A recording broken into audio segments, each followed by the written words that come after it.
Oh, hello, hello, hello. Sorry, I was muted. Let's see, I'm trying to set up the YouTube stream. Um, okay, let's see. Yeah.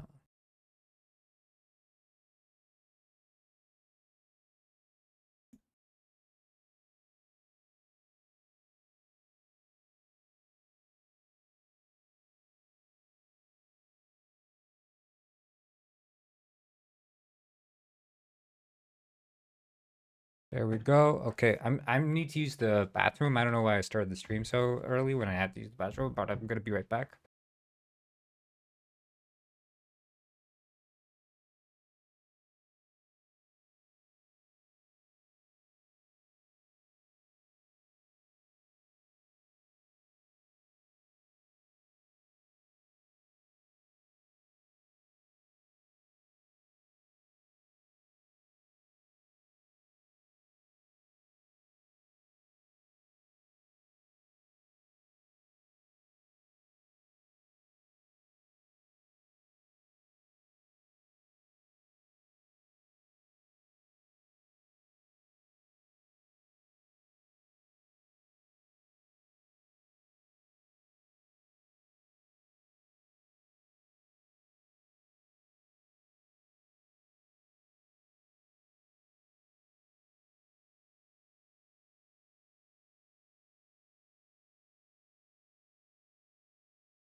Hey, hello, hello. Sorry.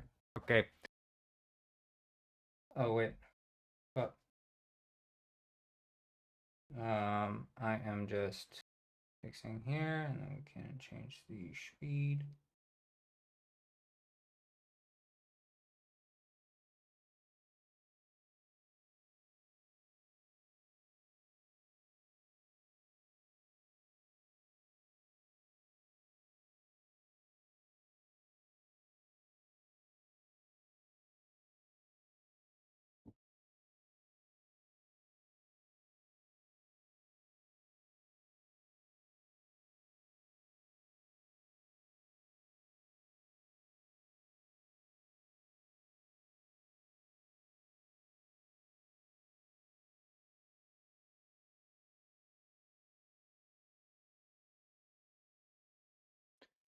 All right, all right, all right. So.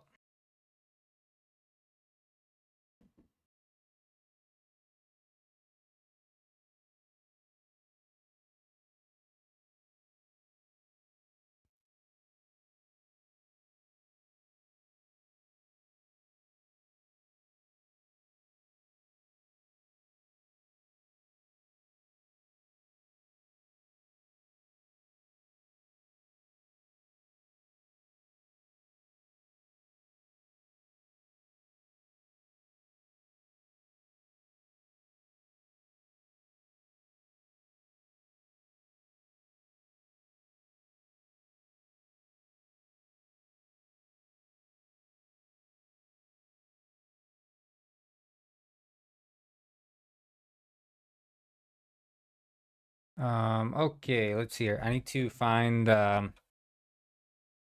good music for the background.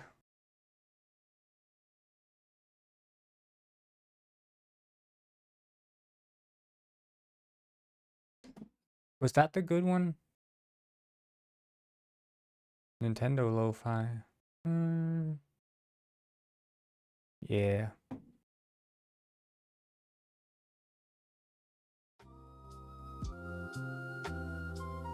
Okay. Sweet.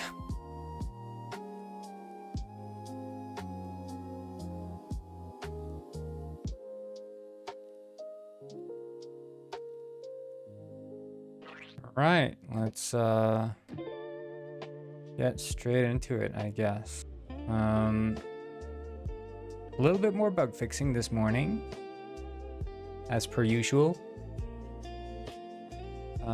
I should just start up Twitch on my laptop so I can monitor the stream.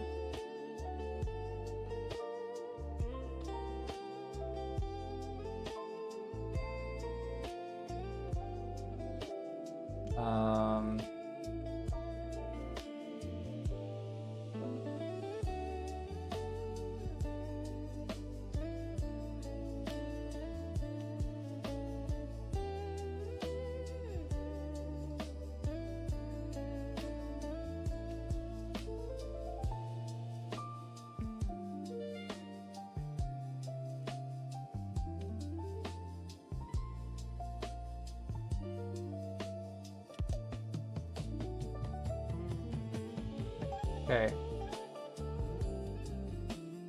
Right. Well,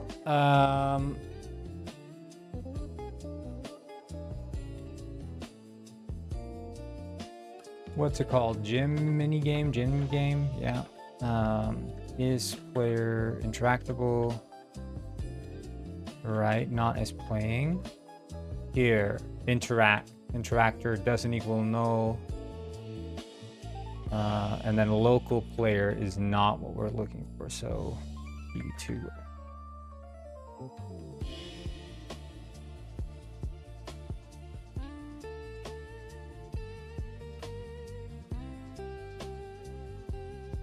Okay.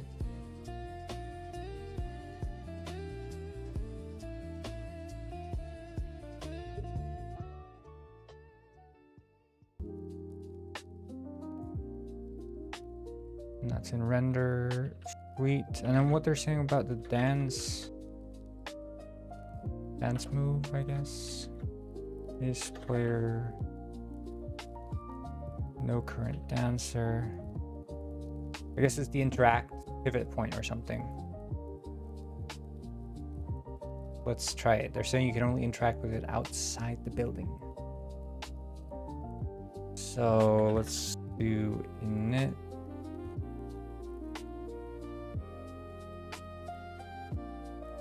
I have good news. I've struggled now for 2 days straight, beyond bug fixing, of course, with trying to make the cars follow their path. I know you guys remember seeing cars swerving and going off the road and going all crazy. Like, they don't do that anymore. Now they actually transition. I rewrote a lot of the foundational code. Can you see the live chat? I can see the live chat, yeah. I can. I'm just double checking here that this one, I don't think the shorts chat is working. Ah, there, yeah, okay. I had the shorts chat turned off. That was the problem. There we go. Shorts chat is working again.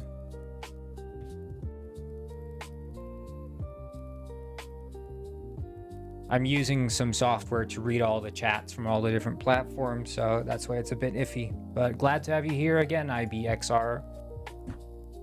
Glad to have you here.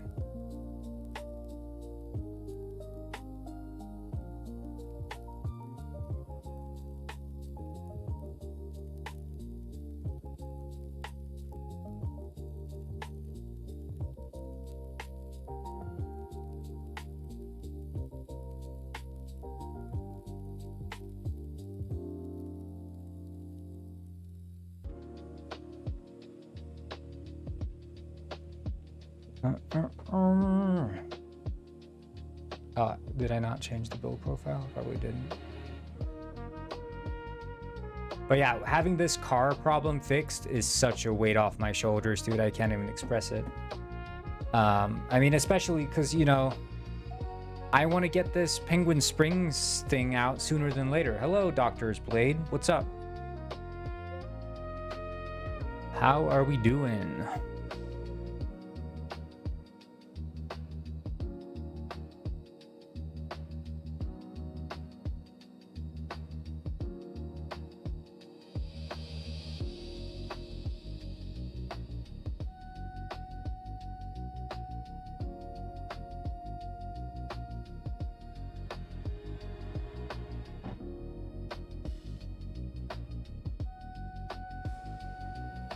are you create a game? Yes, I'm working on Penguin Heist and also Penguin Springs. Hello, Swaptian. Welcome. First time.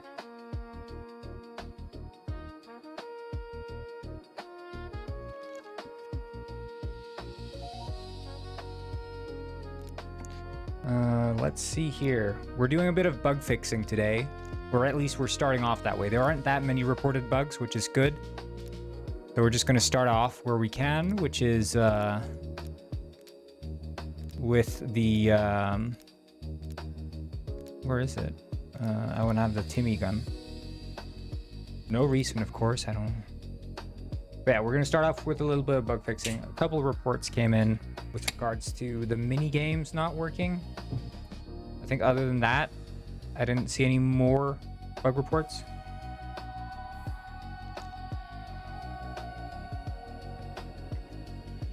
Drink of the day is the Monster Energy Absolute Zero.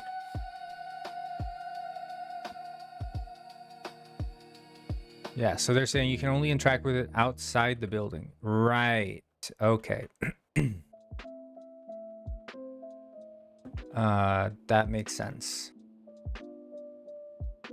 And then this one they say doesn't work. Right, because the interaction point is off. Is it an open world game? Well, the Penguin GTA game I'm making is open world. This game is all mission and level based.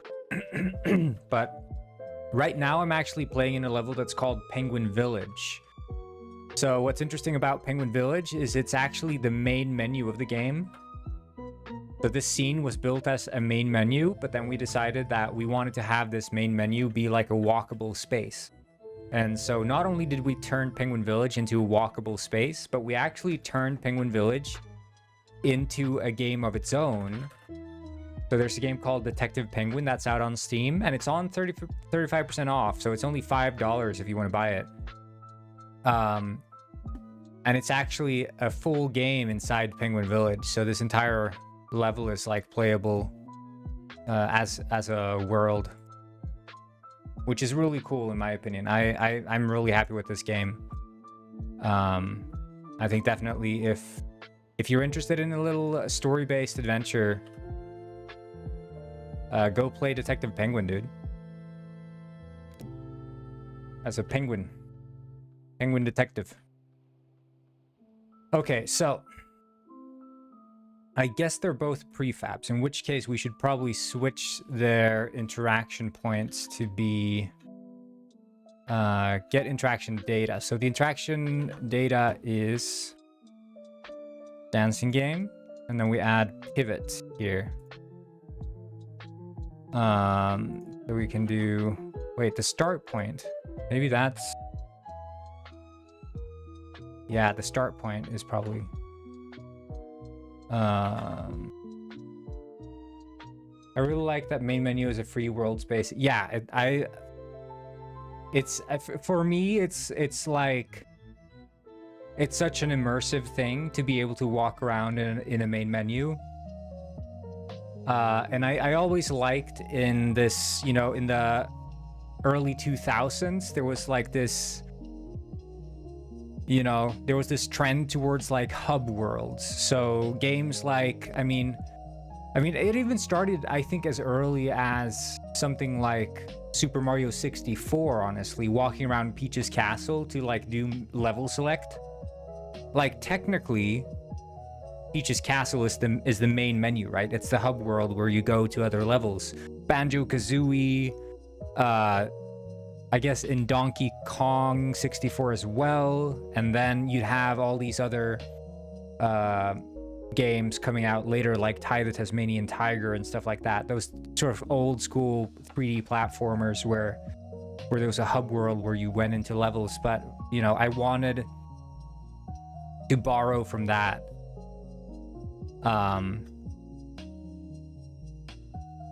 And that's where we went with the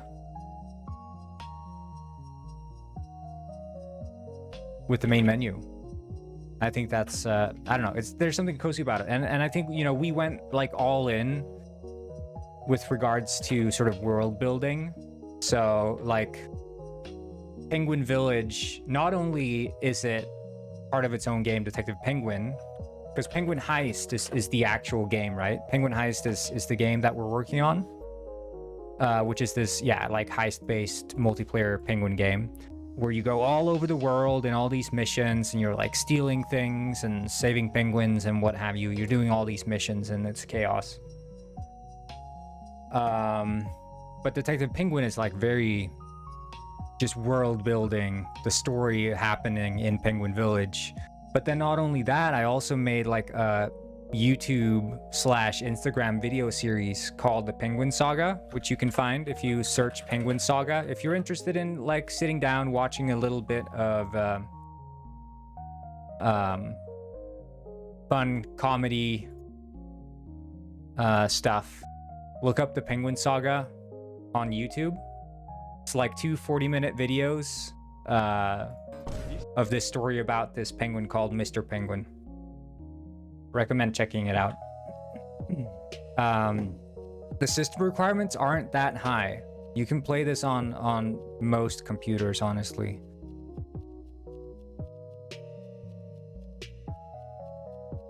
It does not have to be a very advanced system.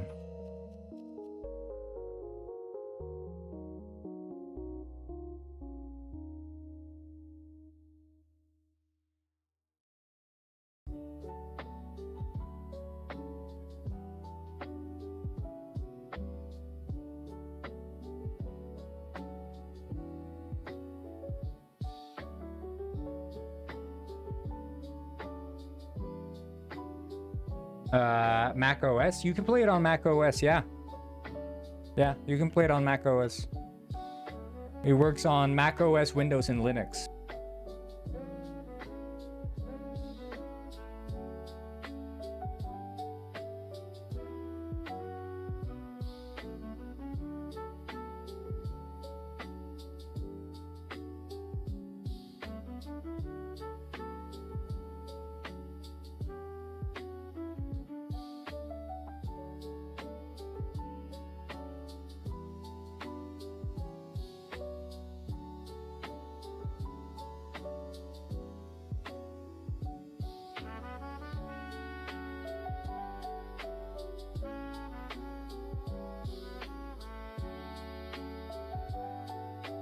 I actually made, when I'm not streaming, I generally prefer to work on Mac OS. Just ever since I got a home office, you know, I've been more bound to the desk. And I've had to like set up a more serious development environment, and that ended up being in Windows.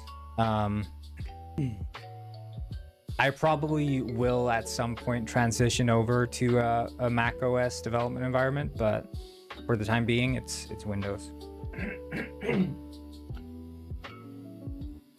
I really like working in Mac OS. Check general. Oh my god. Cornwin. Oh. What do we think, guys? What do we think? Very hairy. Far too hairy. There's hair peeking out of places where there shouldn't be. I appreciate the fan art, though. This strong nipples. Oh god. macOS seems pretty well used by a lot of companies nowadays. I mean, it is, and for good reason. I would say that by far, I have more problems in Windows with stuff just randomly breaking and not working as opposed to macOS. So this is a duo project. So not solo, not a team, it's a duo. So it's just me and my friend. I mean, you could argue two is a team, but in my mind, there's a... It starts changing the personality of a project once you go beyond. Like 1 to 2 is a difference, and 2 to 3 is a difference, and then I would say 3 to 5 is a difference, and then 5 plus then you start, you know, looking at a studio, right? That's sort of my headcanon for like what the different ranges of team sizes are, because I feel like one person, you do everything. That's obvious to everyone how a solo development works, right? Yeah, I should. And then when you start working two people, it has very much this solo dev dynamic, because generally when you're working two people, you become so enmeshed. Okay, Bicorn, I gotta get educated. Yeah, go get that education. You got this. Like, you become so enmeshed in that you know exactly what the other person is doing and they know what you're doing. And so, like, communication generally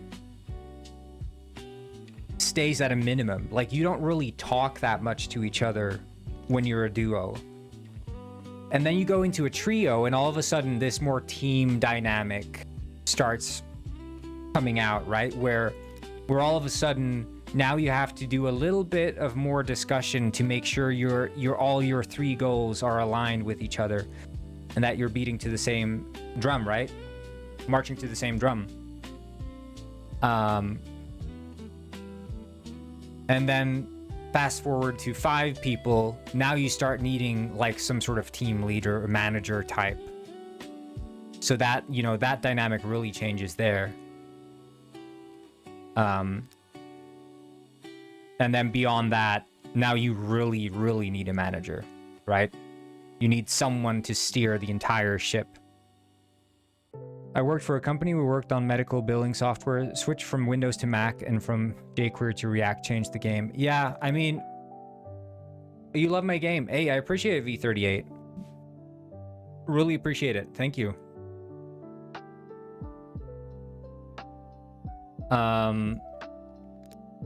But yeah, it's kind of interesting. Like, I think it's always,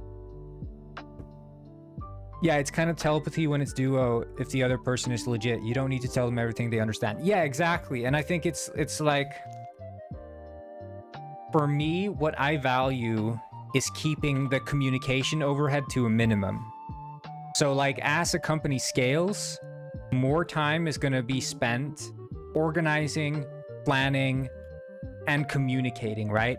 Making sure everyone is on the same course. When you're 2 people, staying on the same course almost becomes like intuition, because you're so enmeshed with each other.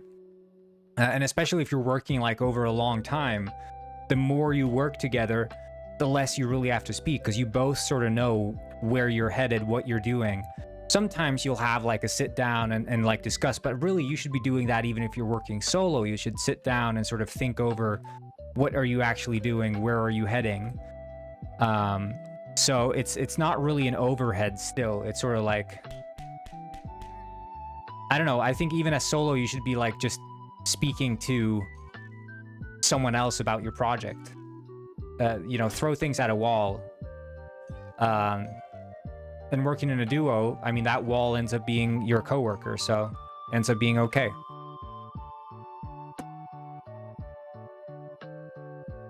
And then 3, that sort of still remains true, but I think yeah. I mean, you guys have probably worked on group projects and stuff. I mean, you know this from experience too. The difference between working with just one of your friends in class versus now working with a group of people. All of a sudden you have to start dealing out tasks. Whereas when you're 2 people, you're like, all right, I'll do this. And they're like, well, I'll take the other stuff, you know? Because that's also the thing. Like, if you have a piece of cake, right? And you're 2 people, if I eat this part of the cake and you're 2 people, well, obviously the other person is going to eat this part of the cake, because they know you ate this part, so they know they have to eat this part. Now, when you're 3 people, you're like, whap, whap, I'm going to eat this part. Now, you don't know how the other 2 people are going to split this up. and the amount of unknowns start growing, and then you're 4 people and it grows even more, and now there's like, well, you could possibly slice it like this, I guess, and it just explodes, right?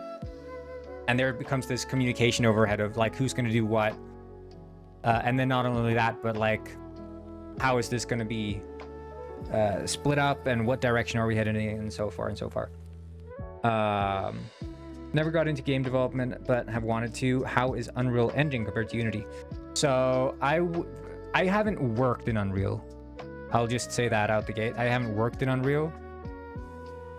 But from those who I have spoken to, because I hang out in these local game development circles, those who I've spoken to who work in Unreal will basically say that Unreal is like a tried and true toolbox that has lots and lots of like finished high quality tools that if you want to use them, you have to know exactly how they work. So with Unreal, you're just learning a bunch of tools and what they do.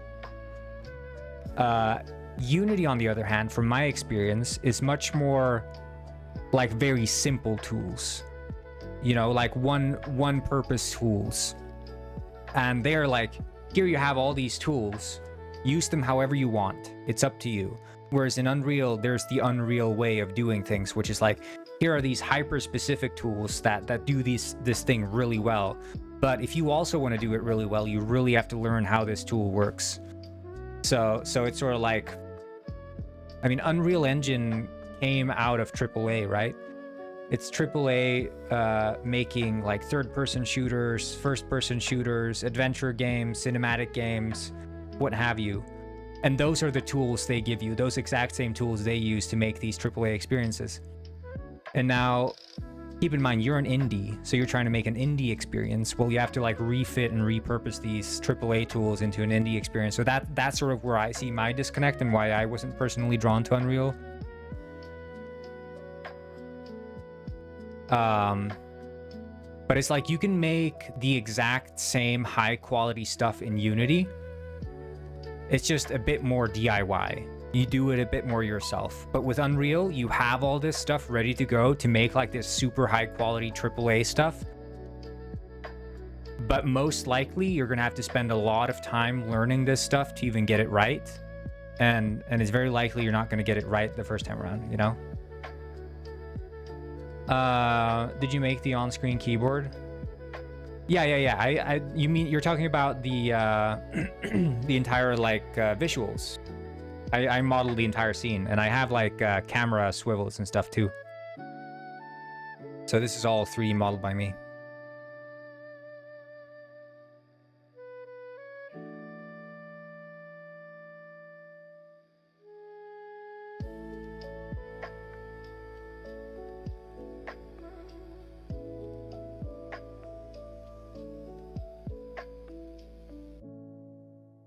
Okay, sweet. I think we're good on this part.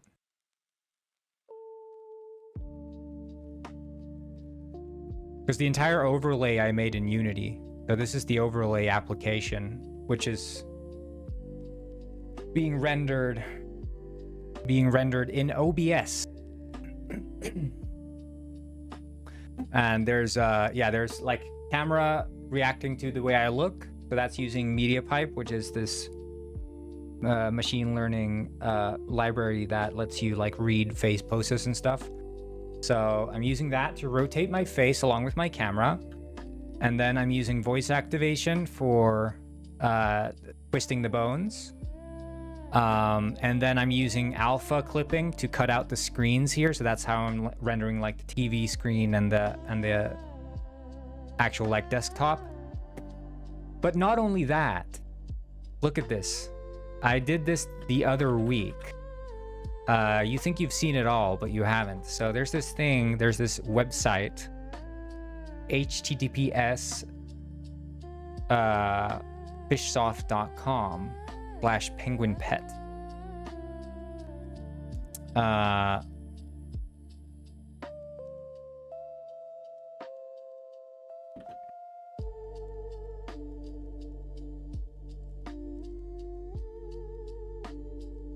And if you notice here, look at the bottom of the desktop. what I'm doing in the browser now is being shown on the desktop. So the entire desktop is a multiplayer game as well. So if you want to play this and like kill zombies on my desktop, you can do that.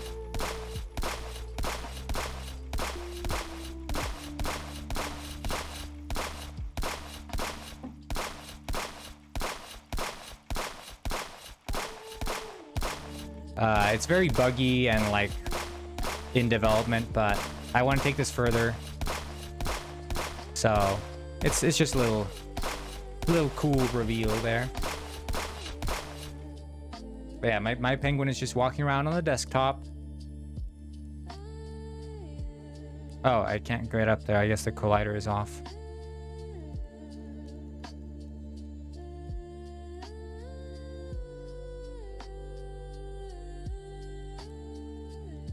Yeah, it's pretty nice, pretty nice.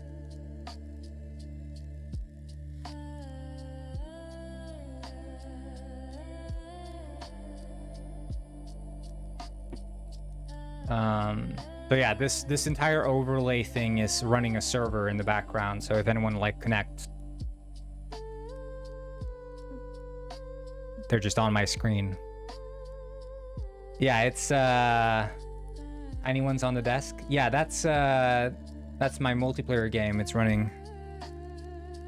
It's like a little zombie survival game, and it's multiplayer, so you can play this with other people. They'll see you and you'll see them, and you can like do penguin stuff. There's even yeah, a nightclub where you can gamble in.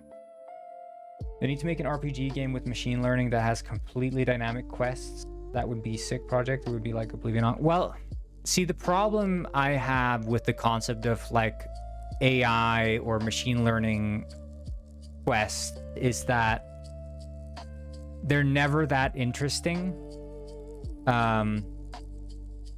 They're only as interesting as the developer makes them, right?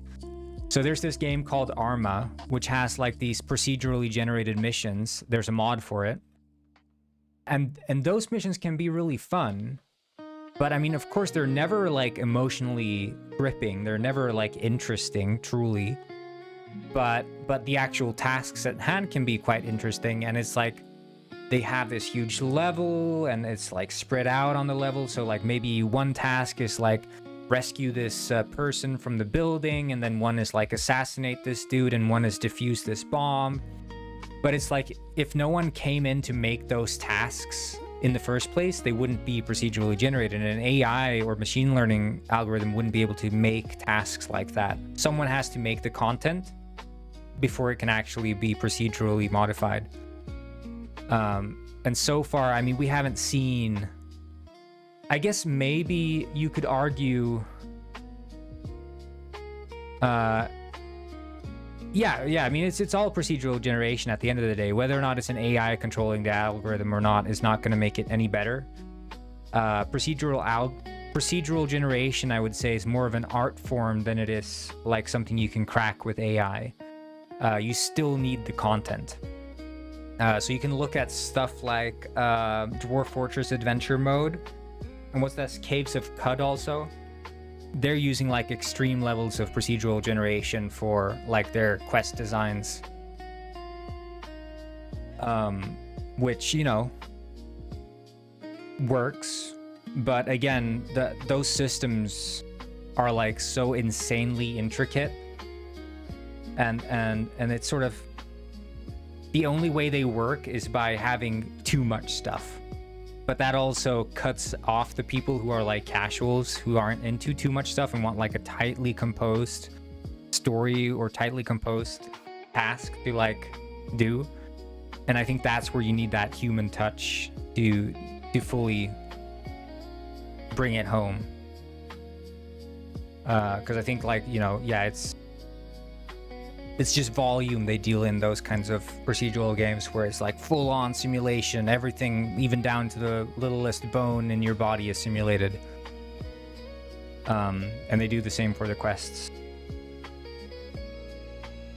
But I think, you know, I'm not against it, but I so far just haven't seen it done well, is my thing.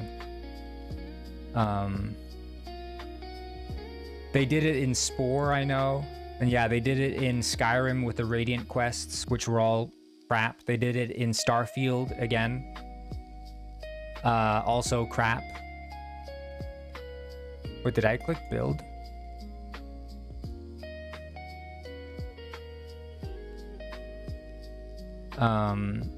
So like those games, mainstream RPG games doing it, and it just doesn't turn out well. I don't know. I'm skeptical. I think you'll need some really robust procedural generation, but it's maybe AI could bridge the gap and add that human touch to it, you know?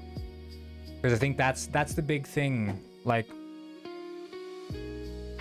let's say you have 100 different objectives, right? Because you have to make the objectives as a person, right? You can't have an AI make the actual objective you're engaging with. So like steal thing, rescue person, convince person,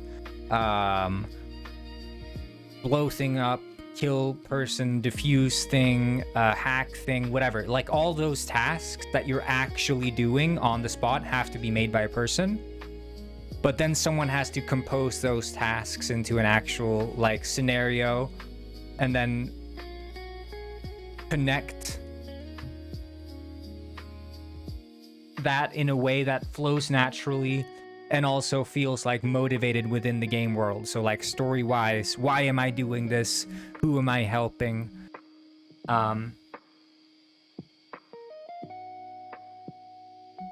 And give that some weight, because I think that's what people need. Otherwise it's just, you know, otherwise it ends up being like Skyrim, where they're like Dark Brotherhood Radiant quests, where it was like, we need you to kill this person, they're a high value target, we need you to kill them.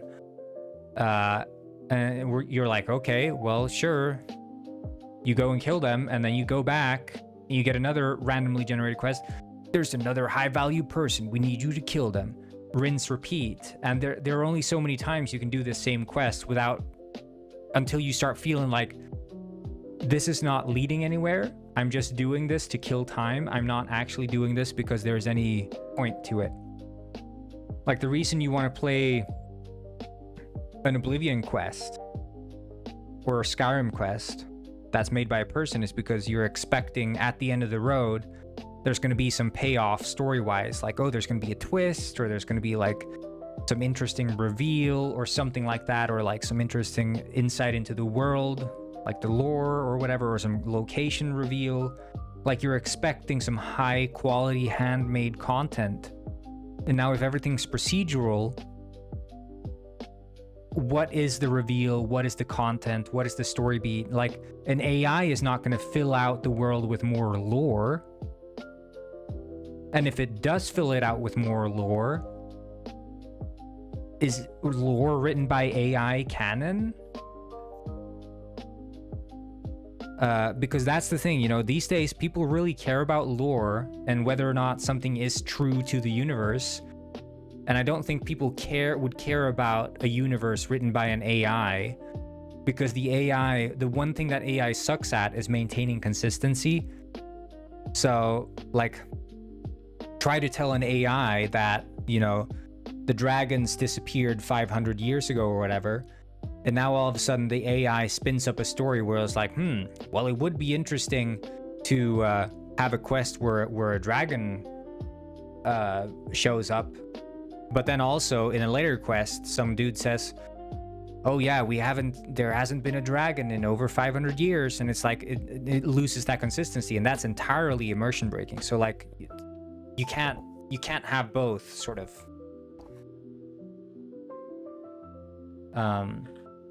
But yeah, I mean, there are all kinds of pitfalls that I can see with it.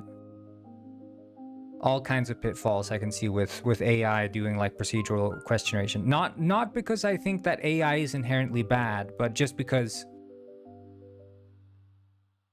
it's not going to deliver what people are expecting. Like people think what they want is endless content, but I think what they really want is endless quality content. And that's where the disconnect is. So they're like, well, why don't you just make endless AI missions? Like AI could do it, but it's like, yeah, it's not going to deliver it in the way that you want it to be delivered.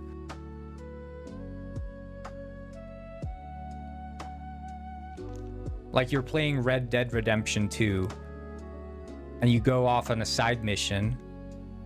Not only is the side mission completely disconnected from the actual lore in the world, like the world building they've established is like loosely connected because it's not able to remain consistent.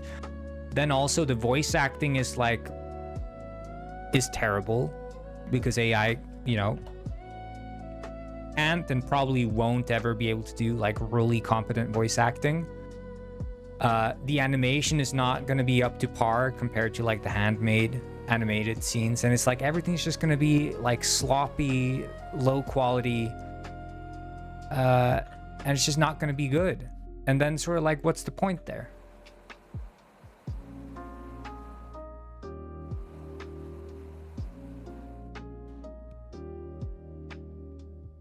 But yeah, these this is the GTA mode. Why do you sound like 20-year-old kid with 80 years of experience in game dev computer science? I just like to yap. That's how I sometimes you shouldn't confuse a yapper with someone who's a lot of experience. Trust me. Big mistake.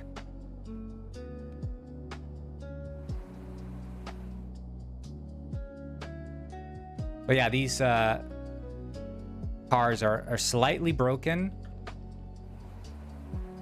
You know, not just slightly, but mostly. But yeah, I just added this recently, right? So cars transition from being like physically active to physically inactive. And then police cars will now actually engage in like chases, so they'll actually chase you, and when they get stopped they'll try to like reset and then like back up. We'll see if this guy backs up. I don't think he can. I think his wheels are caught. Yeah, his wheels are just caught. But I mean, if I approach them, they're gonna get out, start shooting me. We got him, and they're shooting me now, and I can just bam bam bam. But yeah, this is going to be like multiplayer Penguin GTA, basically. That's the concept for this game.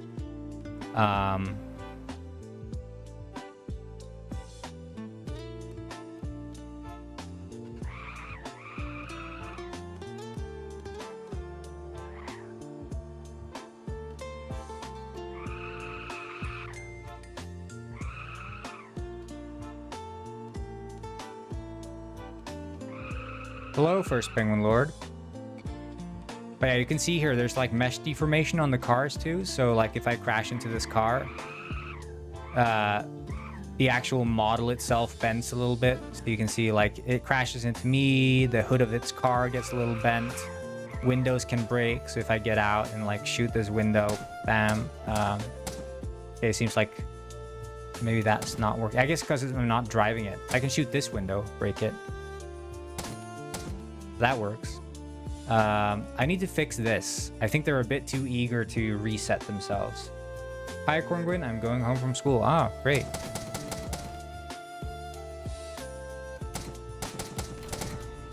Yeah, you can blow up the cars too.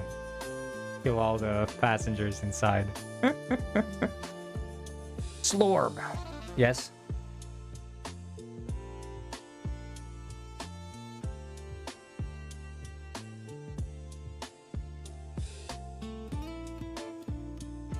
This is a stream. This is a stream. Put your hands up, goddammit. Put your hands up. Didn't put your hands up. This is a stream. Put your goddamn flippers in the air. This is a stream.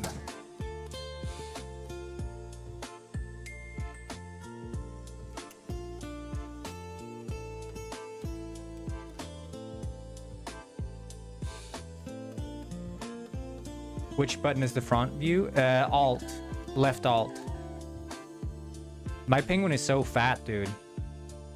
But he looks pretty good. Pretty good. Pretty chonky, pretty fat.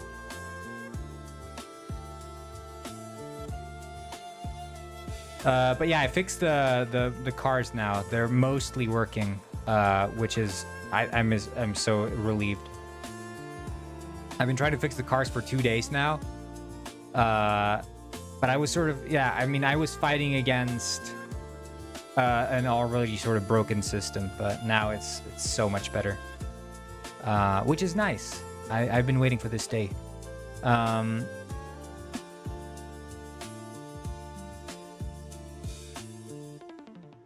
Is there a limit? There is a limit, yeah.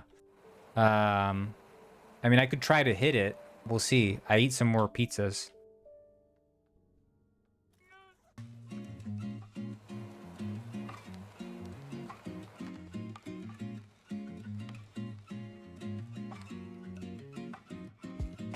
Maybe flying with jetpack.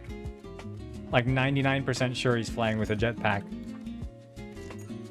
Me every single time in this game is me just zooming around the world, speed running with a jetpack. Suspect last seen chowing down on friggin' 20 shrimp pizzas. Okay, I think I'm actually maximum fatness. Thank you, sir. Oh, my heart.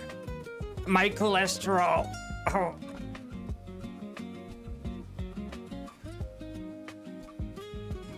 My cholesterol has not been so good as of late.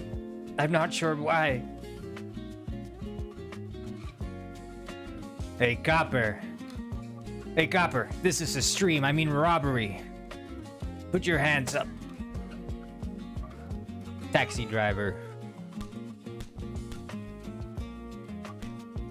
Okay. Anyway. Yo, bro, what do I have to do to get moderator on YouTube? If you send me $500, I guarantee you I'll make you moderator. $500. That's all it takes. And you could have the dream job. Will you get a foot cut? What's a foot cut? I know it's a haircut, but what's a foot cut? Is there a reference? Donate half your blood for mod. Them's the rules. Yeah. Fur cut. Okay, that makes more... But technically it's a feather cut.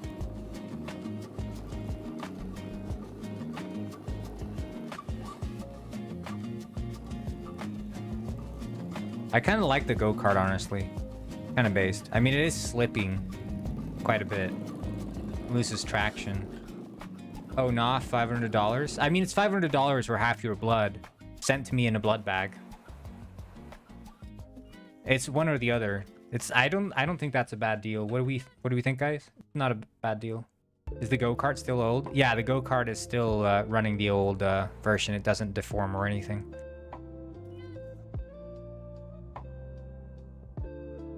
Please add setting to disable max fatness. What is this obsession with becoming extremely insanely fat, people? What happened to a healthy society? Do we want to start with roaming police NPCs on foot or civilian point of interest inside? I think we're going to start with a civilian point of interest inside. I think we'll start there. Setting to avoid max fat is eating healthy.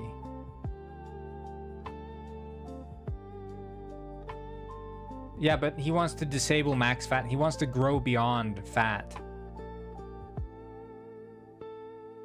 Wait, someone... What's this? First ingredient complete. It is the thing that makes you addicted to Pongus Cola.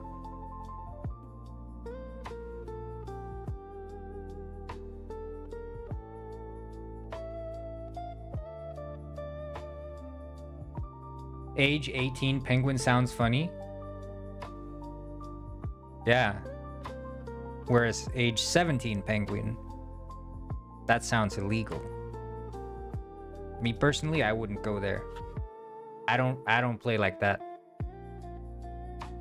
Thoughts on Heat Valley on the craft? Let's see. Why is it called Heat Valley? Is it because it's like... I opened Google Earth. I don't think Minecraft is on Google Earth.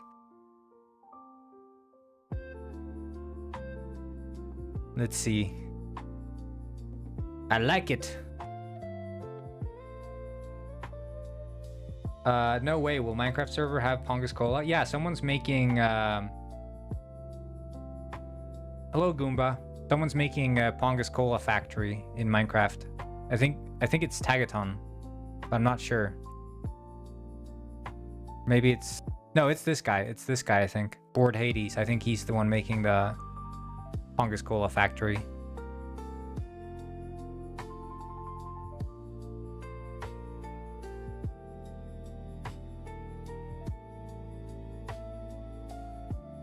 Three-quarters of my blood. No, all your blood. There are horse races there. They used to be fields of fire, but there was an accident somehow, and now it turned wheat. Damn, we got Robber riding the lore. He started the fire.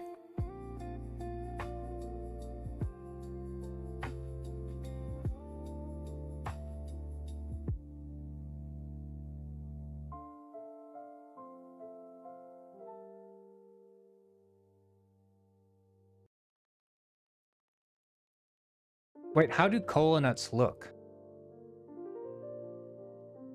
Do they kind of look like cocoa beans? They do, right? Placed formerly in the cocoa family.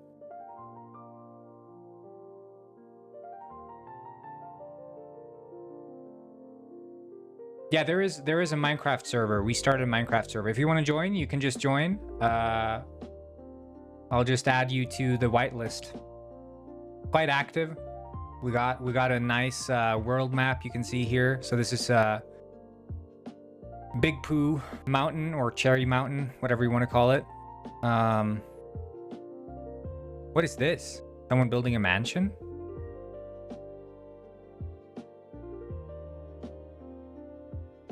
But yeah, it's quite a nice server. Soup's Temple. Okay. Sweet.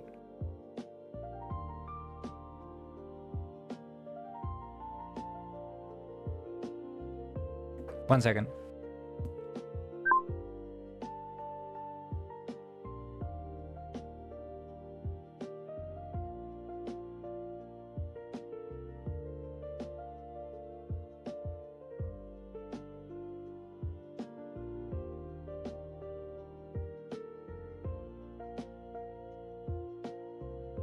Someone dropped off my cat. Read chat. Do you know the secret recipes to Pongus Cola? No. 99.9. Yeah, sure. I'll take that.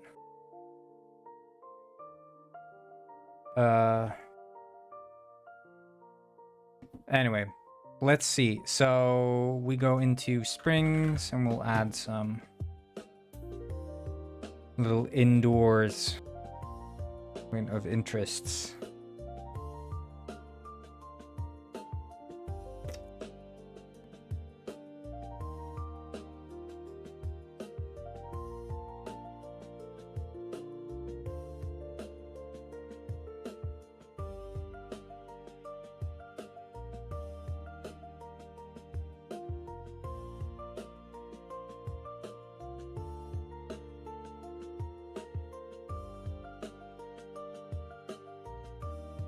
I can be mod? No.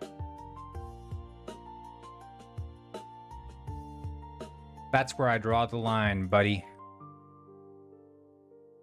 That's where I draw the line.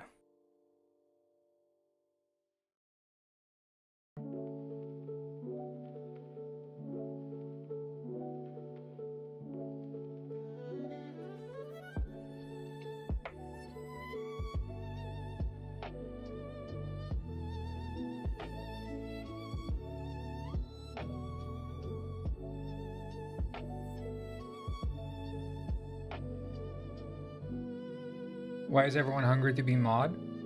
I'm making Penguin GTA.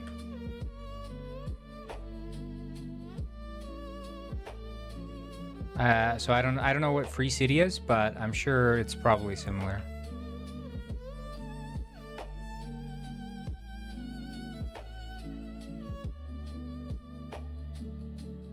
I think, you know, there are a lot of power-hungry people in here.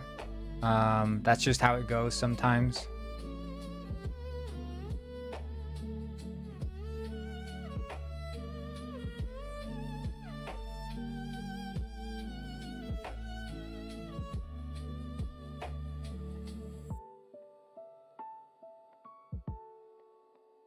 I think I need to remove this nav mesh obstacle thing.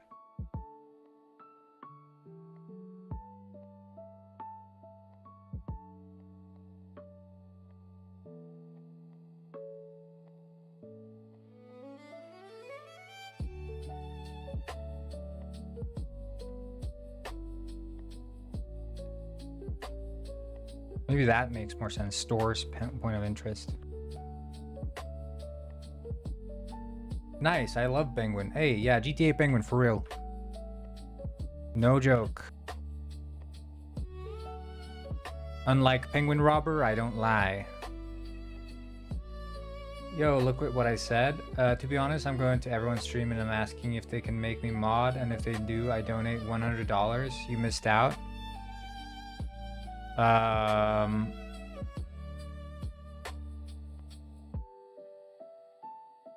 How about this? How about this? Give me the goddamn $100 right now! This is a robbery!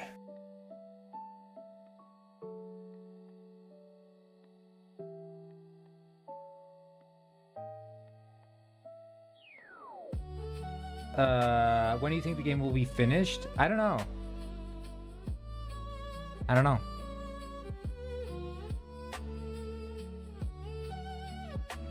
When did corns met penguins? So when a corn really, really loves someone and they see a penguin, they'll take their little corn and then out comes a baby corngwin. Aww.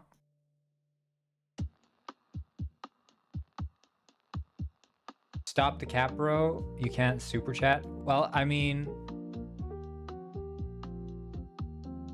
that's true, actually. Yeah, because you would be able to super chat if I had 3,000 watch hours on YouTube. I don't. So keep watching the stream, guys. Let's get to 3,000 watch hours. There are more corngwins? Maybe. Maybe. I'm just gonna add the blackjack game and stuff here as well. You know what? I think I have a better idea. I'll just copy it from Penguin Village. Dealer, bartender, get out, and we go to village. Taking his little corn is insane. Well, you know, I'm sorry, you guys. Have you never watched National Geographic? They talk about this all the time there.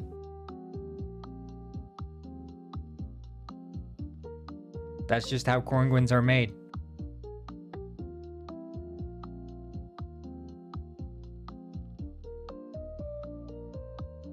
Hello, Arvin, and again, corn is no nonsense. He just tells it like it is. Yeah, I used to be scared of telling it like it is, but then I realized, you know,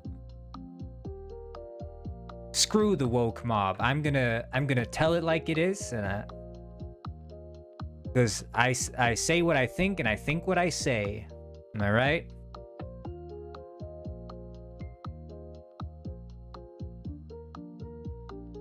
You guys know what it is.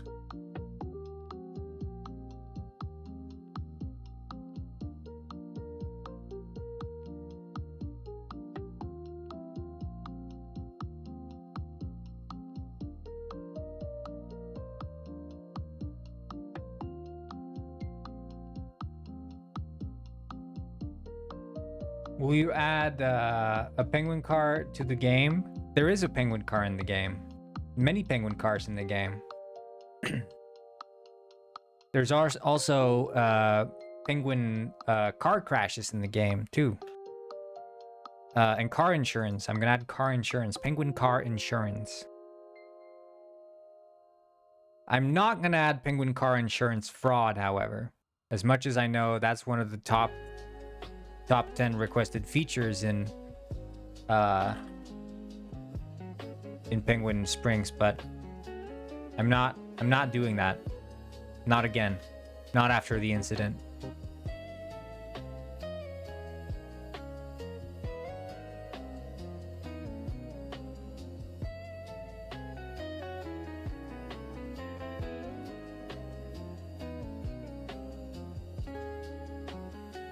Is it written in C#? It's actually written in C blurry. Because I have terrible eyesight.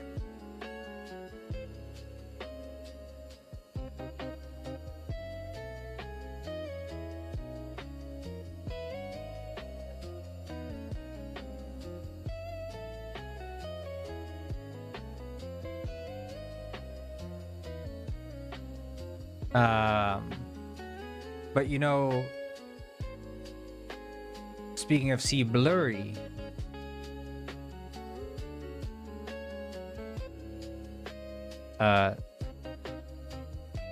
see well. I'm joshing. It's just a prank, guys. Chill out. I just tell it like it is.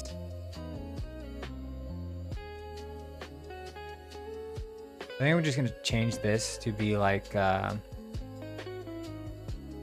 private void on validate.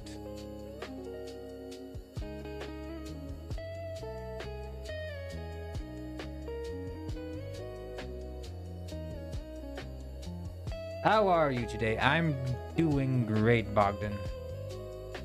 The blurry, I see. Yes.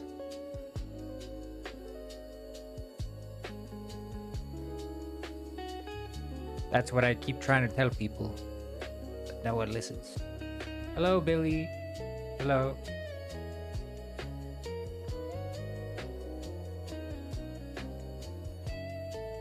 What game you make? I'm making Penguin GTA. I need to have that be in the YouTube title. It's only in the Twitch title.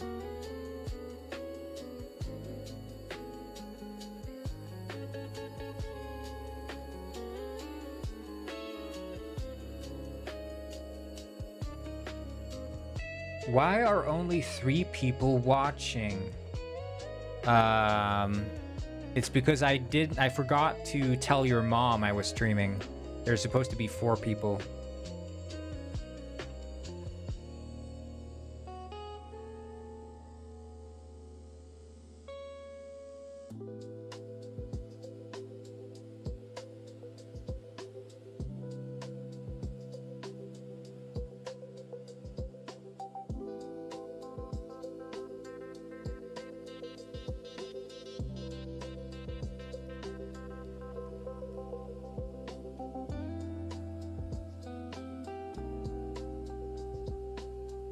Most viewers are elderly.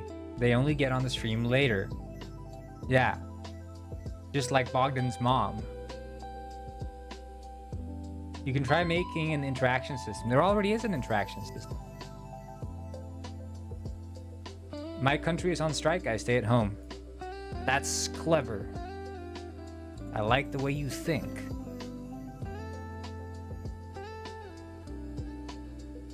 That's smart.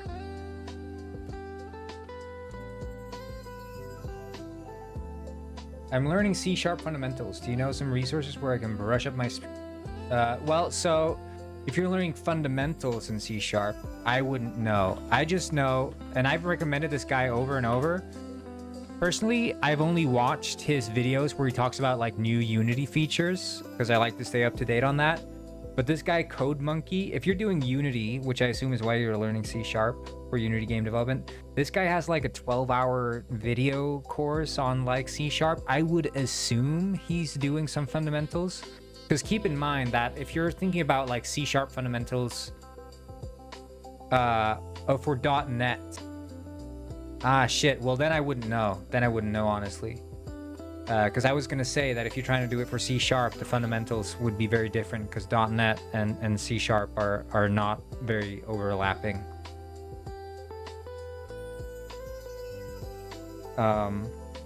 The only C# coding I do is in Unity, so and they're on like some old ass crusty version of .NET.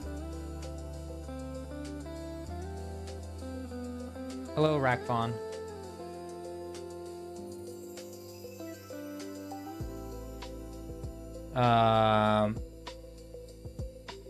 No, but the lack of variability, you wouldn't want to. The reason Bully brings this up is because earlier we were talking about using whether or not it's a good idea to use LLMs or machine learning models to compose like procedurally generated narratives, and I was saying that my point being that a narrative within a world composed by an LLM is not going to be interesting because it can only work with the information it's been given. It can never create anything novel within the world itself without breaking the lore.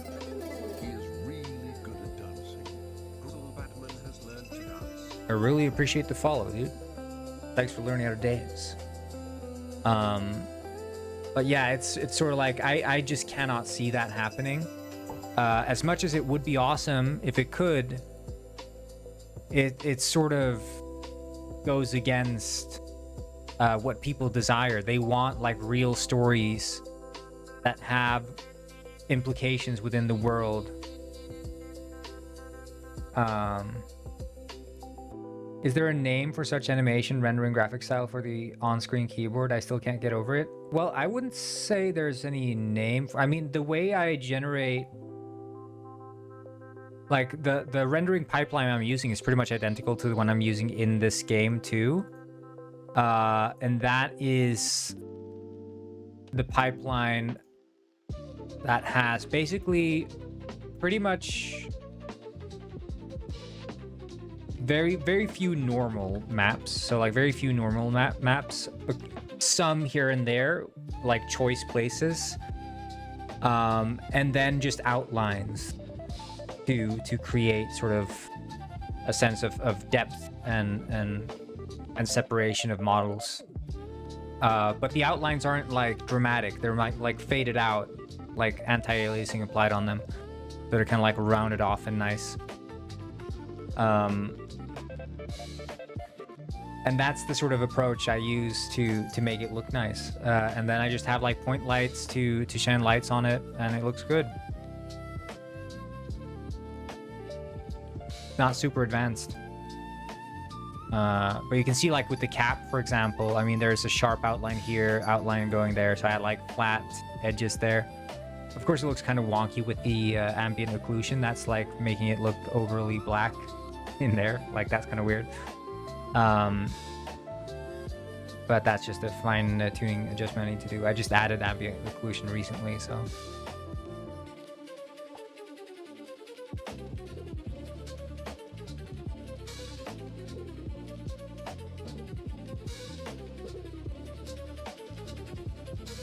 This art style shines when it's more dense with props. Yeah, exactly. I think that's the thing. It needs the visual geometry.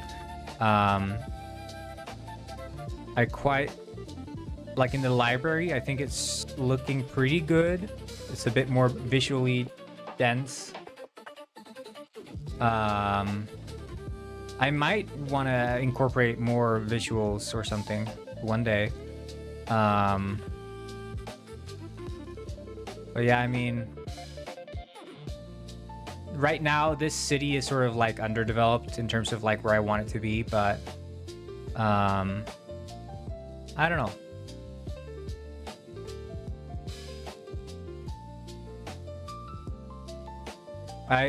For me, this art style is sort of, I mean, because I grew up playing those early, yeah, this is only the test city. For me, I grew up playing those early 2000s 3D platformers like Tasmanian Tiger, and of course I would also play the like 90s Nintendo ones like Donkey Kong 64 and Mario 64 and like Crash Bandicoot and stuff. But it was the more like Blinks, Tasmanian Tiger, stuff like that really caught me. And they have like this sort of simple bright popping colors. But we take that and we put on a coat of like nicer lighting and outlines and stuff, and yeah, quite happy with it. But for those of you who don't know,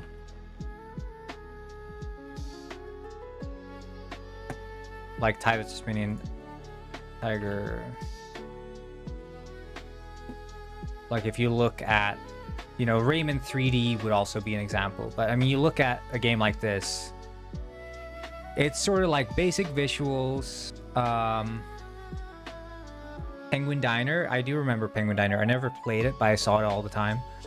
You know, these more basic 3D games.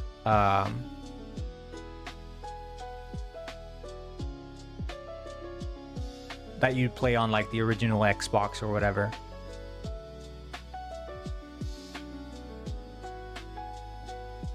I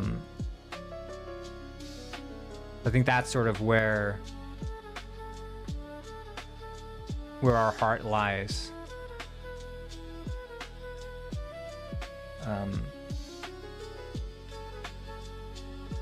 Lego Star Wars, yeah, I played that one. I guess that one probably fits into the same graphical fidelity. I didn't play it much, I played it a little bit.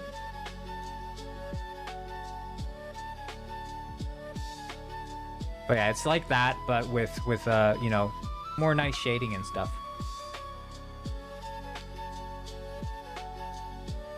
Okay, let's see if these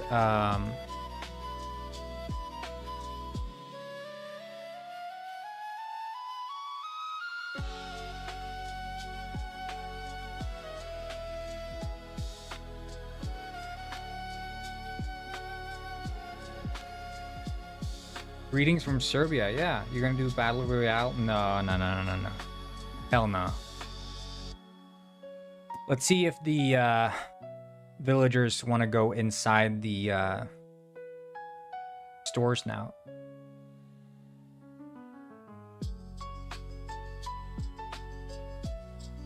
Yeah, I mean, it's I don't know, there's something cozy about those old collectathon adventure games, you know. It's also, there's this game called The Hobbit,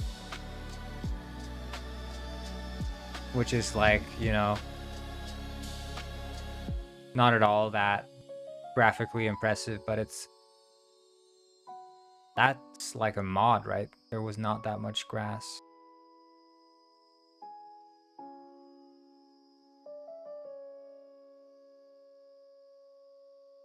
I have not experimented with Steam audio. I tried it actually at the start, and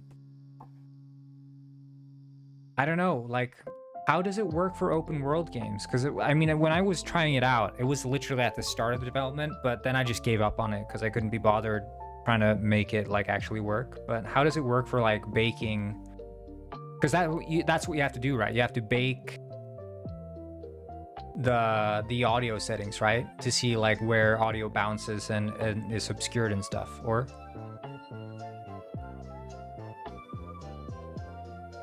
and then you have to configure all the audio sources to be like Steam audio sources or something. Like, what's the actual pipeline from converting a game from normal audio to Steam audio?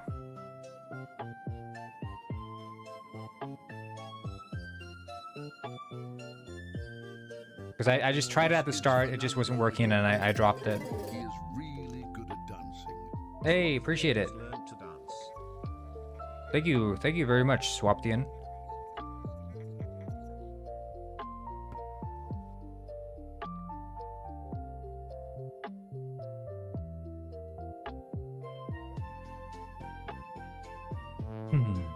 Okay.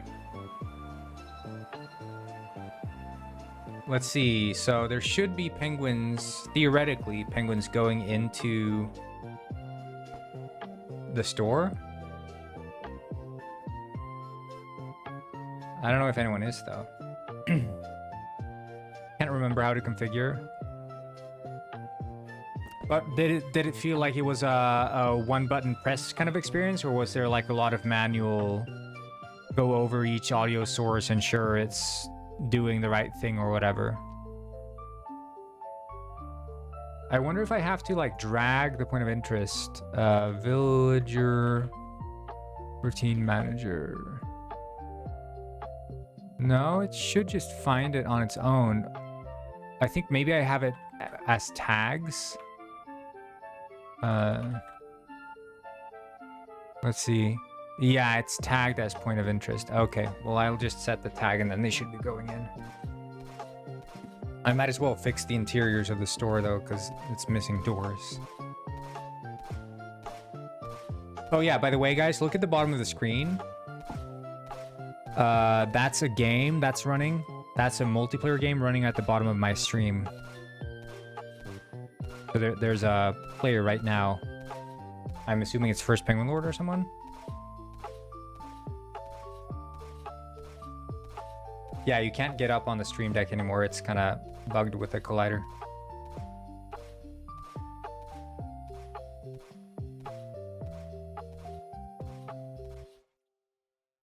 Oh, the art below the TV screen? That's made by Mega Digga. It's the same as the Penguin World link, but replace Penguin World with Penguin Pet. So like uppercase P's, Penguin Pet.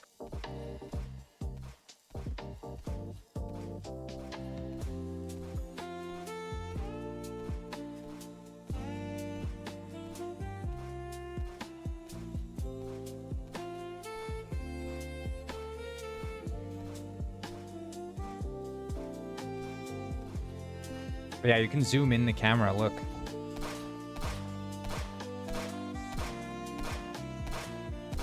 There he is, the little penguin, Mega Dega.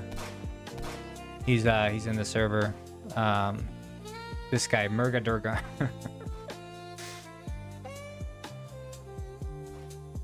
He's saying old people shouldn't be allowed outside. That's an interesting take, but he made the arts. It's like fan art of Penguin Springs and stuff. Kind of cool. Okay, let's see here.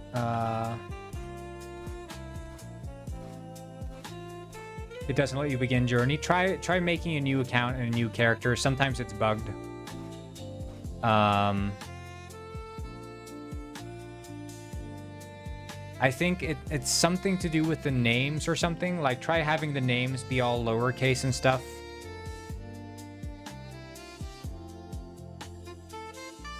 That might be it. I think so.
Let's see, clothing shop, there inside.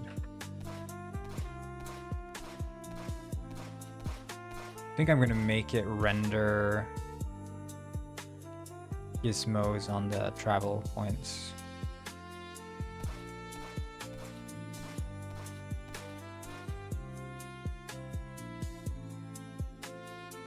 Discord rules say interaction failed. All right, yeah, that's the thing. I don't know. We need to fix that. I'm good. I'm just gonna promote you manually. I think it's in the server settings, members.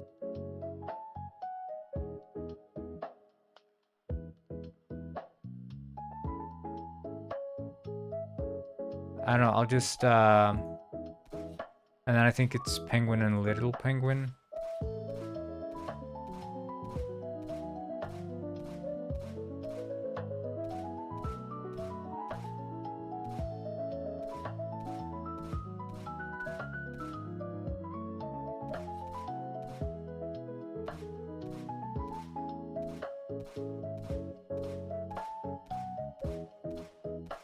There is a Discord server, yeah. If you type !Discord in the Twitch stream, you can get a link to the Discord.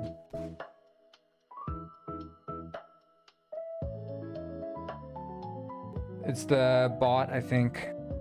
I think what I'm gonna do for the time being,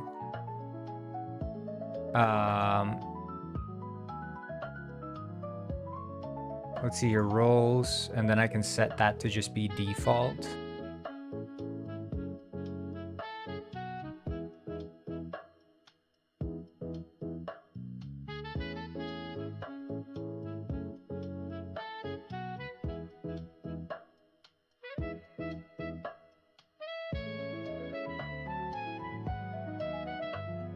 How do I set the default role?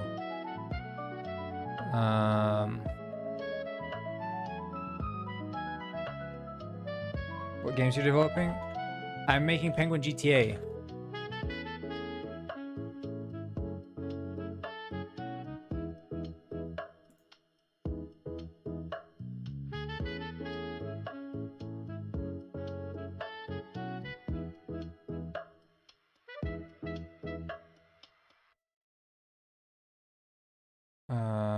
Right.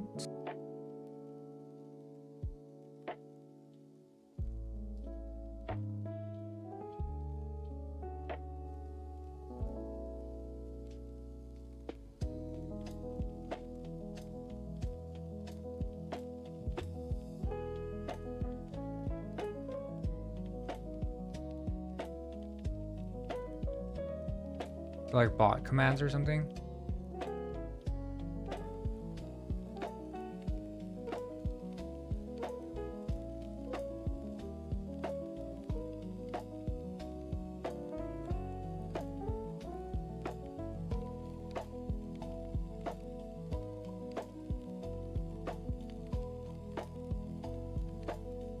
Oh, this command is disabled?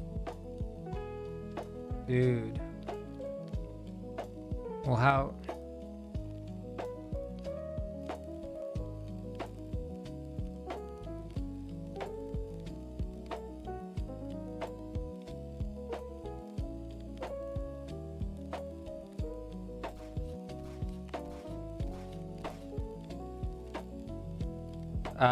Right now, you can only shoot them, and you can buy hats. So if you shoot enough Pongies, you should be able to buy a hat.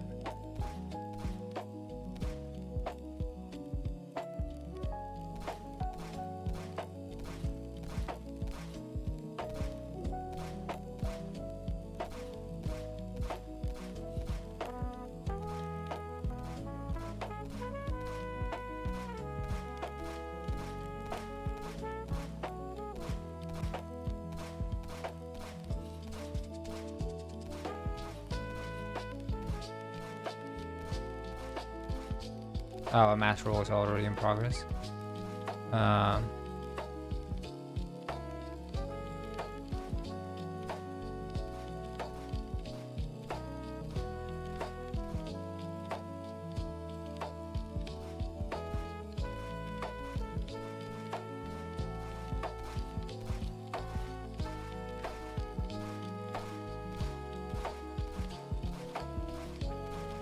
Yeah, there are a lot of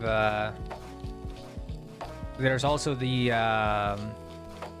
Wallace and Gromit penguin, very iconic.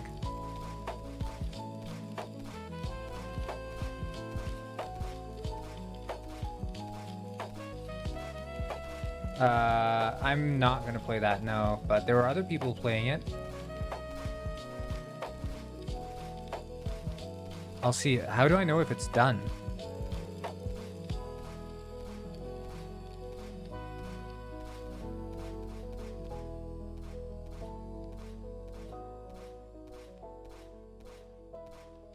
I don't know, I'll just wait.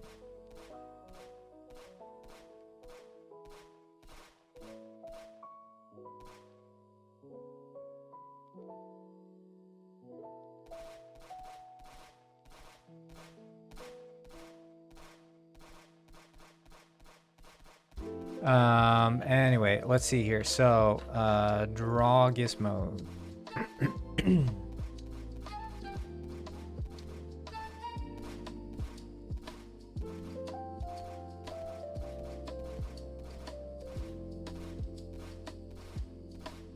Wait, but yeah, okay.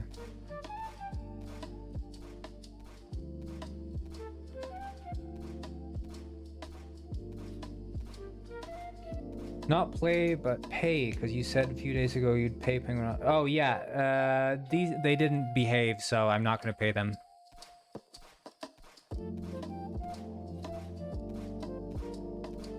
They didn't behave.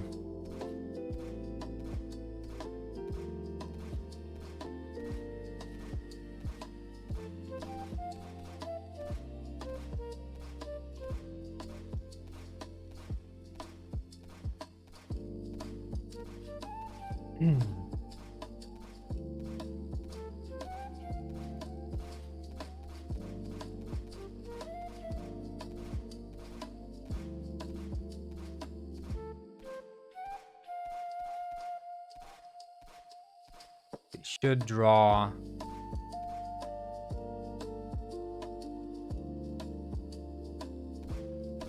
Guess it isn't. I guess I have to recompile, otherwise it doesn't draw. It doesn't.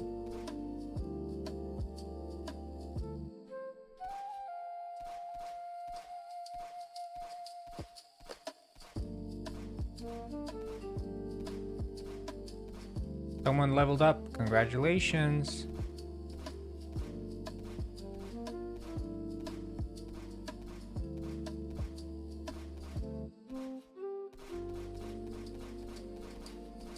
Hey, I appreciate it. I'll see you later, Swaptian. Have a good one.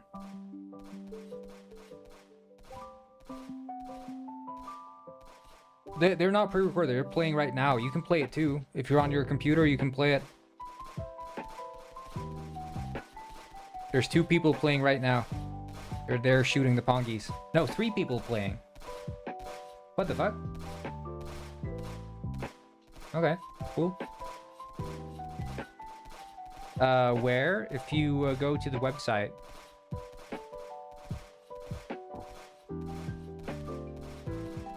You see the link.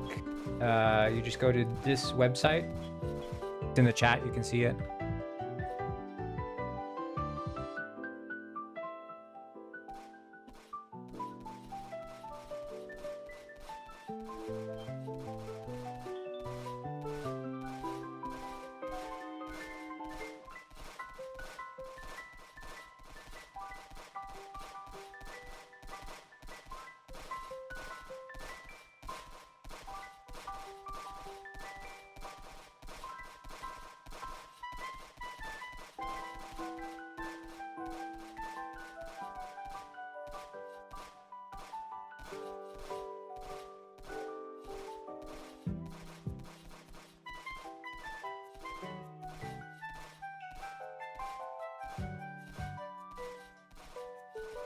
I don't know why it's not. Oh.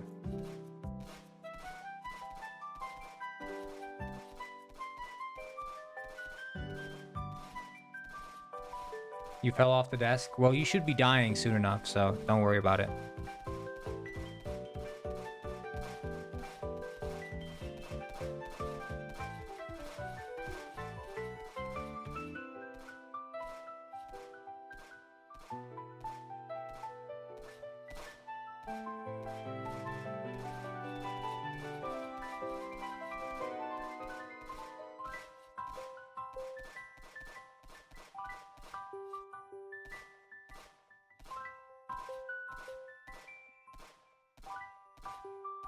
Okay.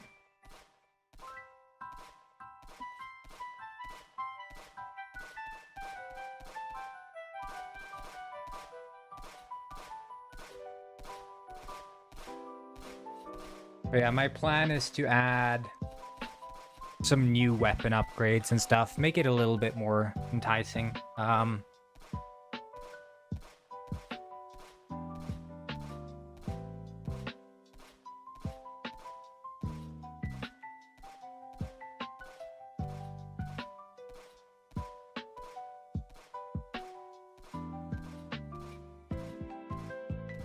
Maybe some special Pongy variants. And then also I want to add... How does the website work? You just wait for it to download. So you just open the website. It's going to download the game just in your browser. So it's going to be like white for a while. And then eventually it's going to start up the game. And then you just make an account and make a character.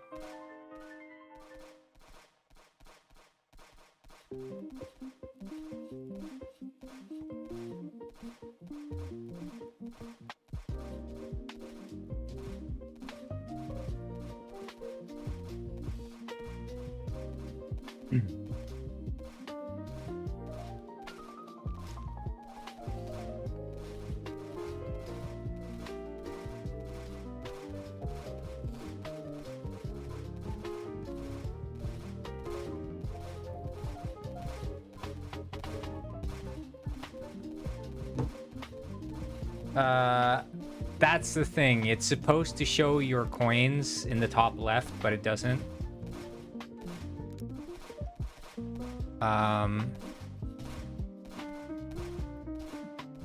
Oh yeah, you went to Fishsoft. You mean fishsoft.com? It took you to this site?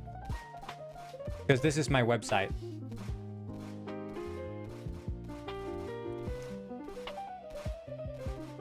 Yeah, there's a 0.001 chance of death spawning.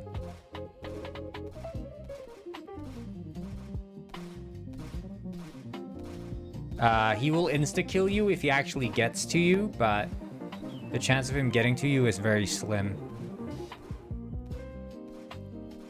He's mostly just there to be scary.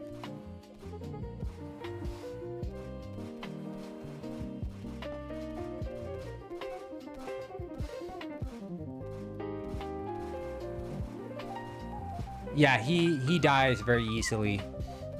I didn't set his health to be anything high, and I accidentally made him be like way too big.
This game would have been crazy in the 1990s. Yeah. 30 years ago, this game would have done numbers, I tell you what. Max cap is still level 4? Yeah, it's still level 4. It seems like they're not quite moving where I want them to be.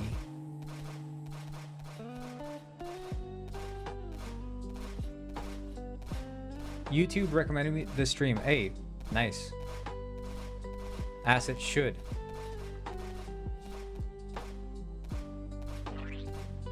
Can you add leaderboard? Yeah, I want to do that. I want to have like a little leaderboard that shows like the most kills during the stream or something. So like every stream has a little leaderboard for most Pongis killed.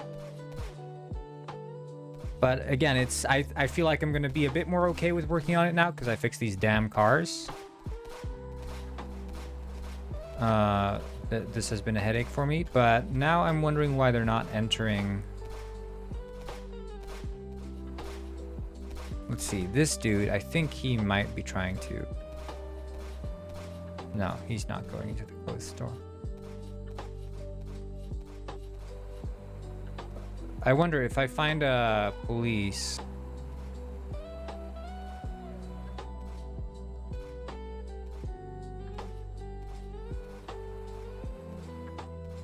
Oh, this dude's trying to go to the club.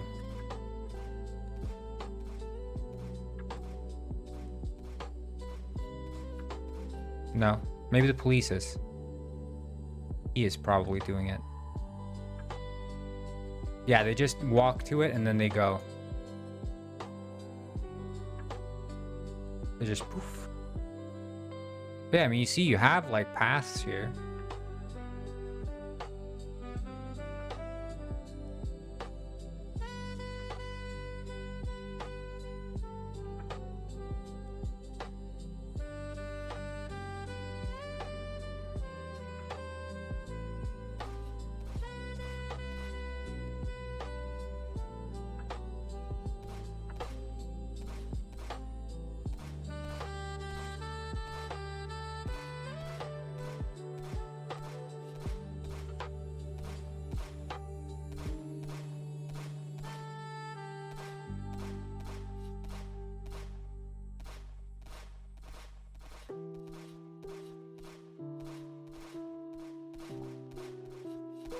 Is there a cap? There's not a cap for the coins, no.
Do you see what we see on your screen? I only see the monitor.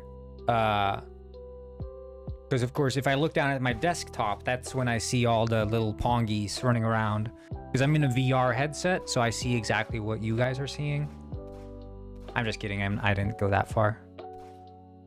But how awesome would that be, though? I map my desktop to this layout, and then I see, like, the friggin' keyboard and everything. That would be wild. Most immersive streaming setup, dude. Okay, let's see here.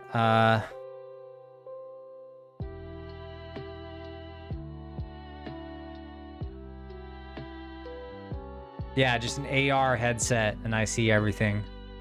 The little penguins walking around. That'd go crazy.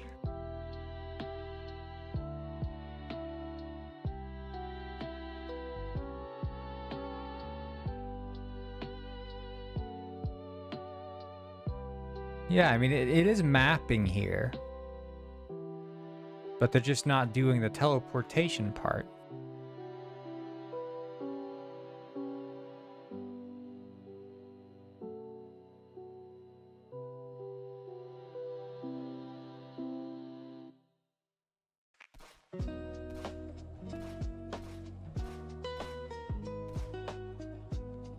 This dude wants to go there.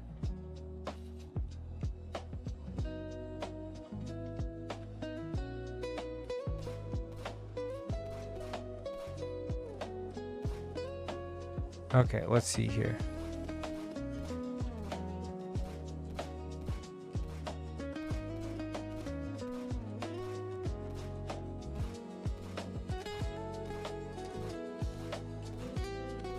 Yeah, something just terminates. Is he going out there? He's not being teleported.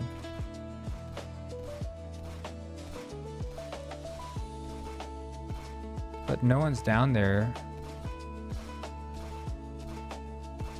I'm gonna get KFC chicken, yeah. Finally! Finally, good music. Finally there's some good music.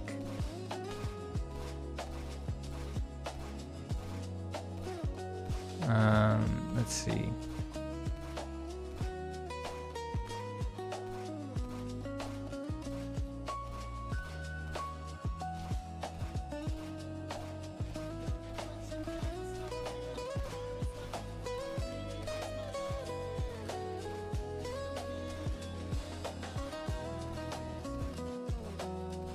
Borngren, do you remember me from yesterday? Yes. Now I remember.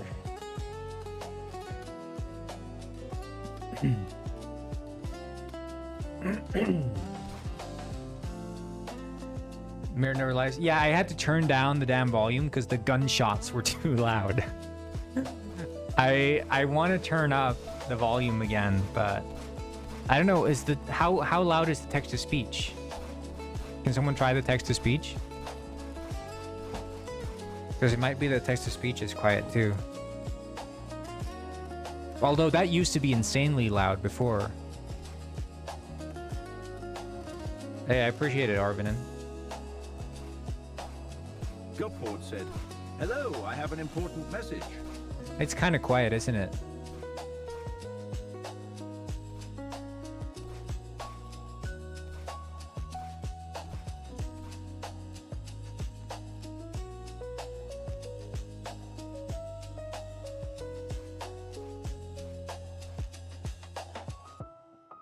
What do we think?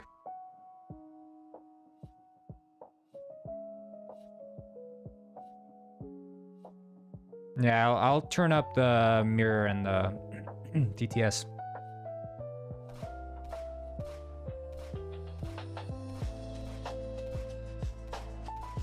Yeah, I could barely register that it was playing in my own headset, so. And I have the same volume as you guys, or...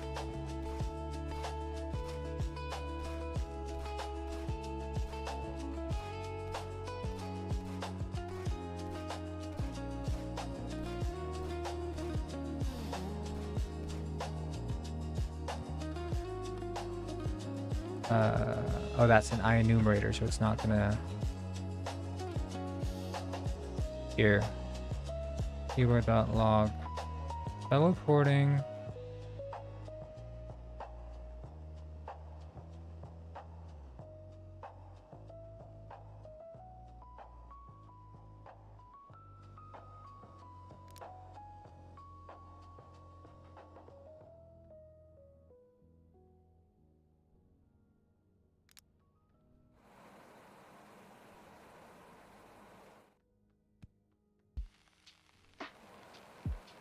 Yeah, that's another dude.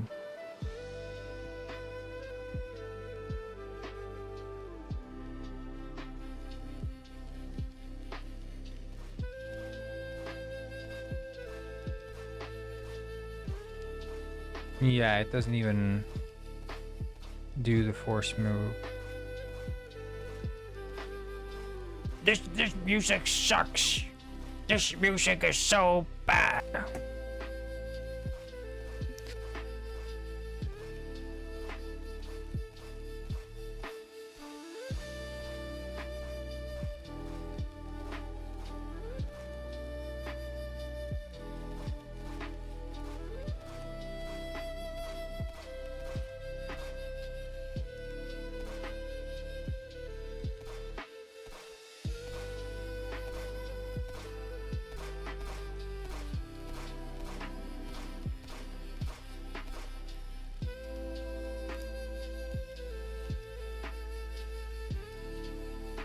Yeah, it just gets the off-mesh link and doesn't register it.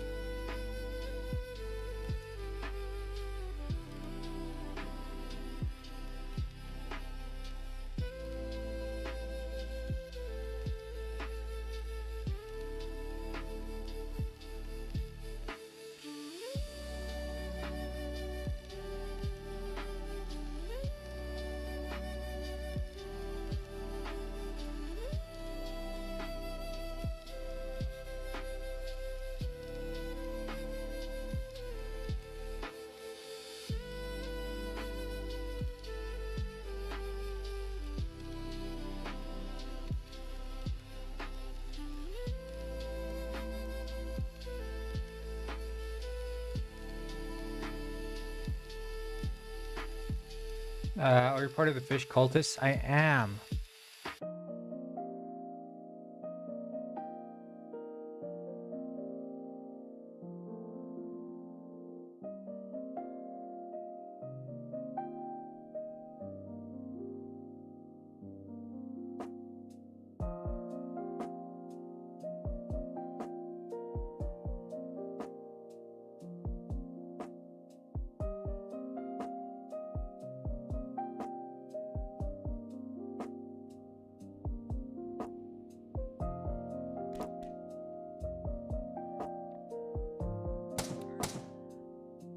Okay, come on. I think I have to invent Pongus Cola. Honestly, Pongus Cola probably has seaweed in it.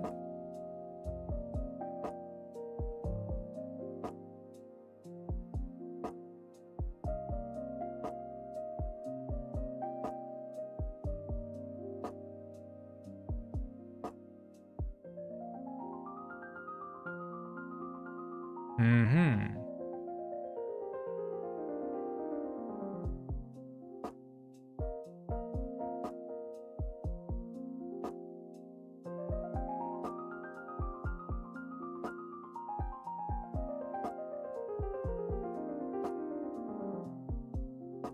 Yeah, dried seaweed is good. Hey, it works. Now they're able to go in.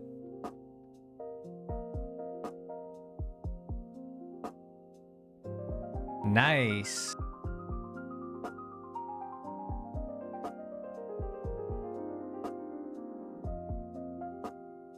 So, wheat. I need to see if this dude, because he...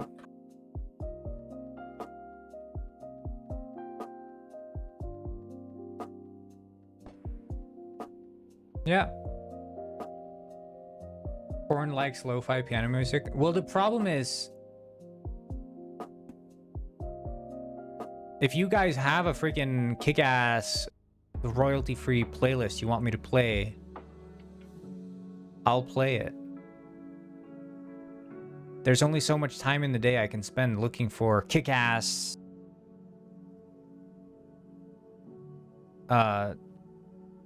funk royalty free hard jungle DMB.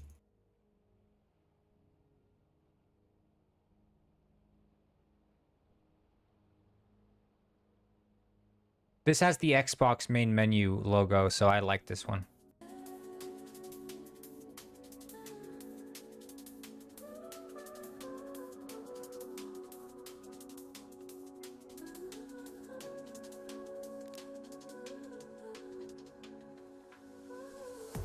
Joe Hisashi, you're talking about...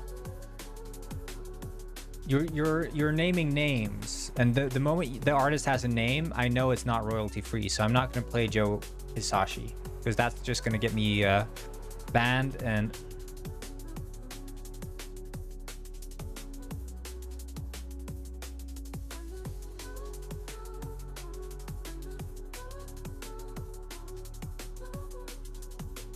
what the...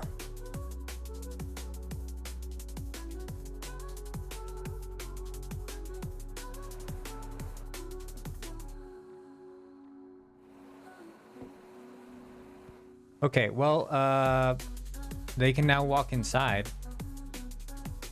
In my mind, I think... let me know how this sounds, guys. Does it make sense? Like, as penguins enter buildings, that they will, like, fade out and then fade back in. Do game? Hey, yes, do game. Do game. Like, fade out, fade in. Does that make sense? Is that like too immersion breaking? Does it have to be like a door animation as they like open the door and go into like a black thing?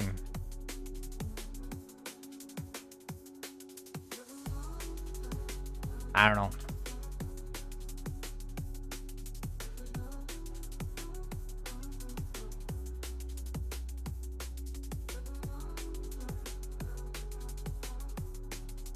Roaming police, NPCs on foot. Right, so that's the thing. These guys should be carrying guns. Which is also going to mean that they will carry guns. Door animation and a fade would be best MMO. But fade is probably enough. Yeah, I think door animation and fade, that's actually better.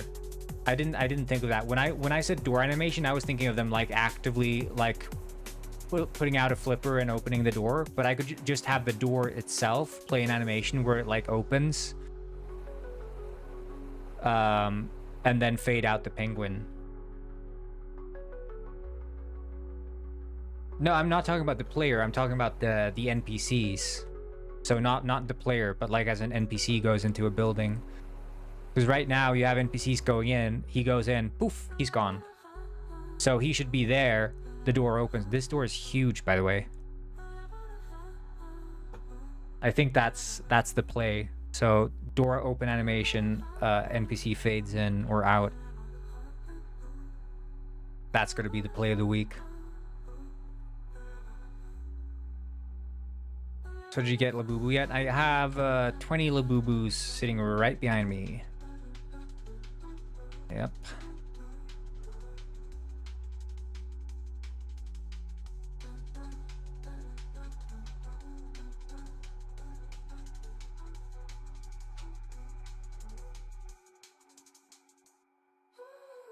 Yeah, well, that's what I'm saying, a fade, which is a dissolve.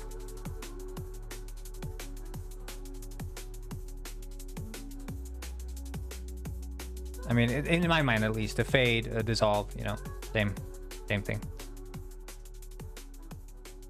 The only difference is, I guess, is a fade is generally to a single color, whereas a dissolve is fade to whatever color is underneath.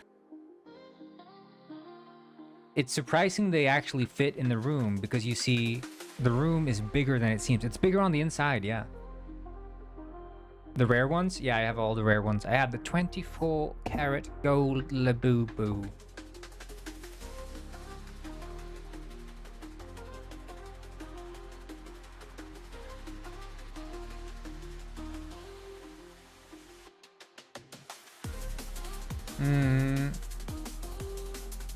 $500, Arvin, $500. No, just kidding. 5,000. 5,000. Okay. So.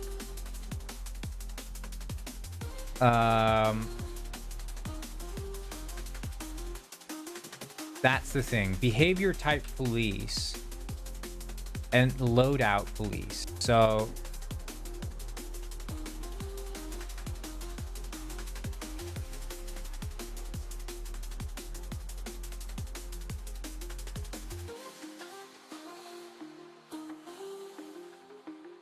Here's what I think. If we would have, let's organize this, because right now we have basically a outfits, which is like outfit A, B, D, or like, I guess it's really outfit consists of a transform outfits. Right, that's sort of the structure of the outfits. But we could do that outfits is not a transform array of outfits, but it's like outfit group, an array of outfit groups, which is outfits, outfit groups, right? And then an outfit group, in turn, would have a transform outfits, and then it would have a behavior, specifically AI behavior, or not. That would just be a single one, right? And then you'd have AI loadout. So basically, this is how it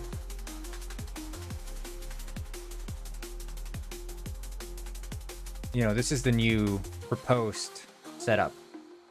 So currently we just have outfits, which are just like, if we have the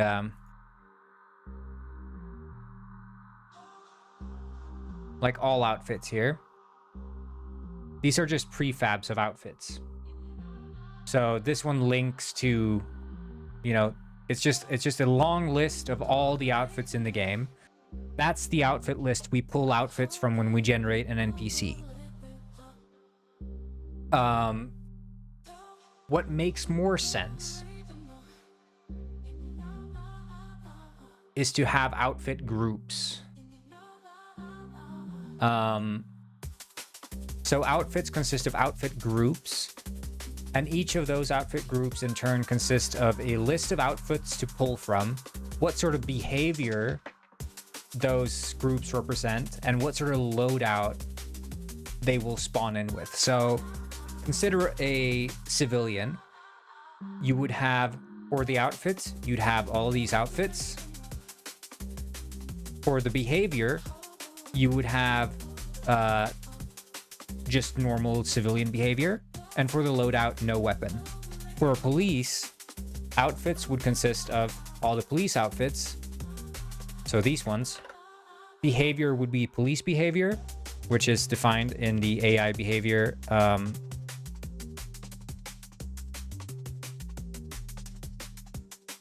AI behavior here, police.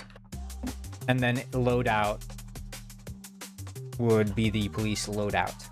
But then we could, you know, potentially, let's say we wanted to add gangsters or something on the street.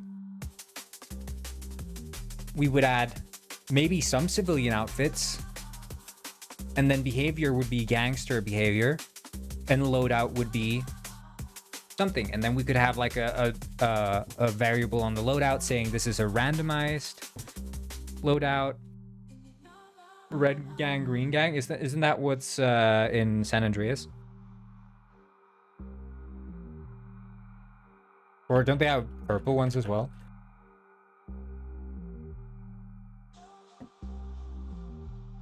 They have green ones and purple ones, right? And some red ones too, right? And yellow.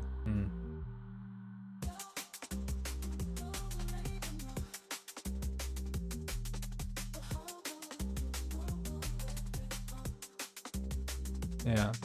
No, I think that's probably a good, but then here's the problem, right? So part of the AI simulation runs on clients. So clients need to be made aware of what behavior the NPC has. The loadout is already automatically synchronized because they don't need to be aware of what loadout they have, because the server is already synchronizing like what gun are they holding. They don't need to know the back end of like what guns do they have available, just what gun are they holding at this moment. The behavior, however, should probably be synchronized. Although I'm not sure it has to be. Probably doesn't have to be. I think because the thing is that the only real thing that matters is the outfits.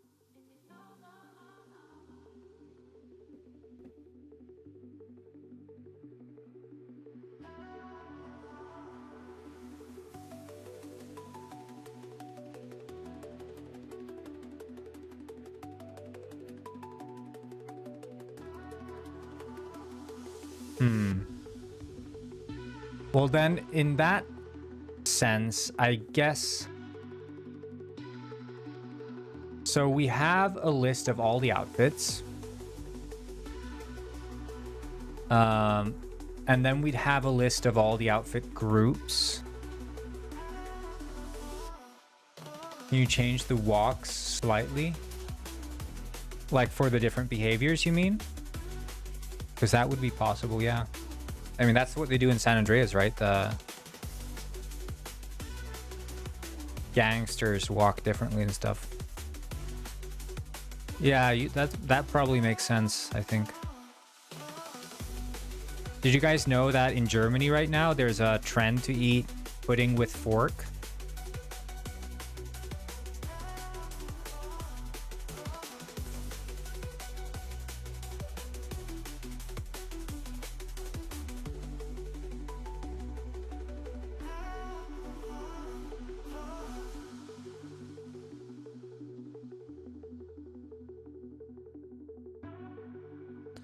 I think I need to grab a little bit of lunch. I'm probably gonna go fry an egg.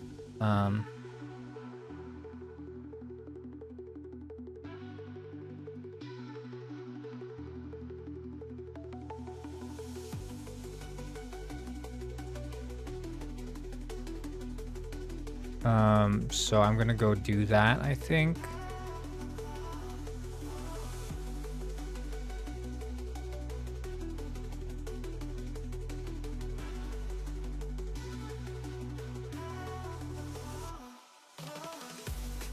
Okay. I'll just be right back. You guys have fun while I'm having lunch. Make sure to use the text-to-speech, I guess.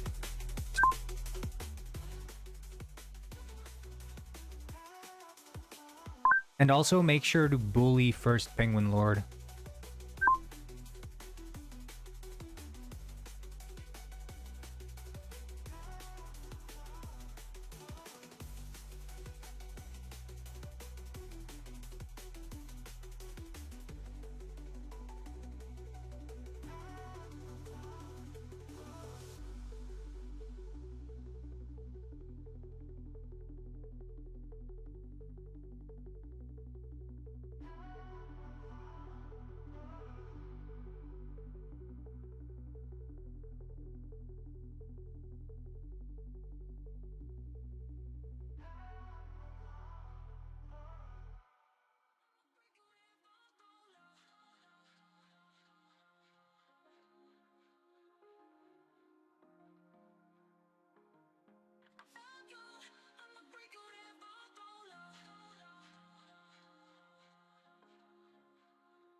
This is Fernando Miguel. He is really good at dancing. Flying Bull Zero Fish has learned to dance.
I'm back.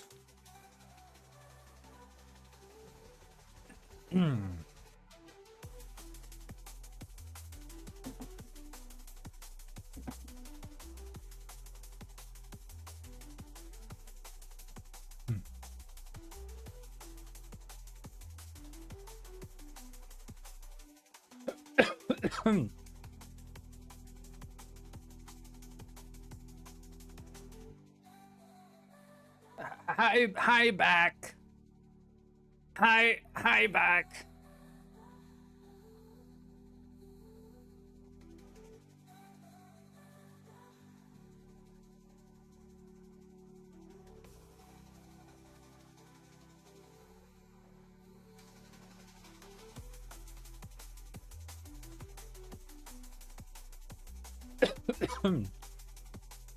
I'm sick, you guys. Penguin cancer. From overconsumption of corn. Wait, I want to see what that fish did in Moonside.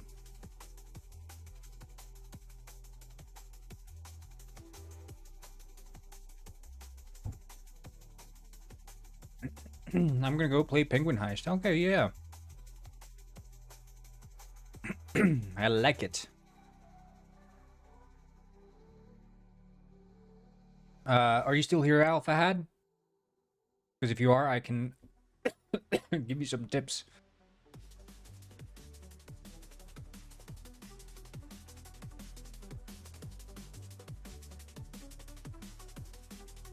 I had a piece of sourdough bread with fried egg. And then a little piece of chocolate for dessert. Delicious. Actually, it's sourdough discard. But it's not discard for me because I use it. Okay, so what did he make here? He baked the scene, but Is there anything in here or? Okay. Cool, I guess. Okay, anyway.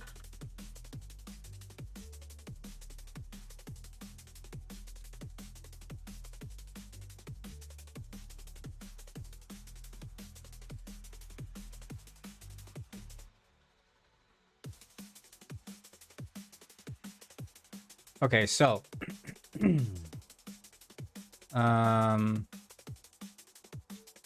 outfit collection, right? So an outfit collection consists of outfit prefabs.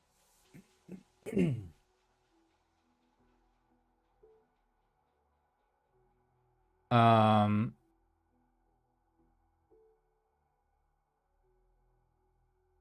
And then we'll also have a public AI behavior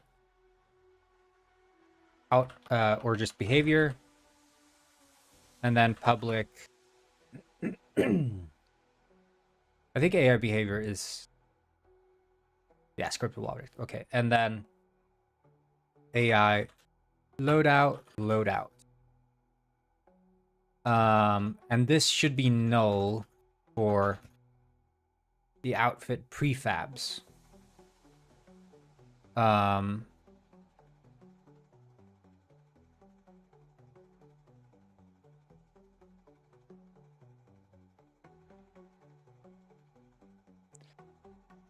Face reveal. I'll do a face reveal if you donate $500, and I'll do the face reveal.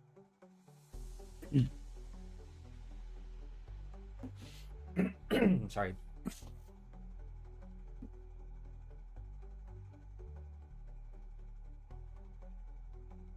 I think we can probably generalize this a bit better.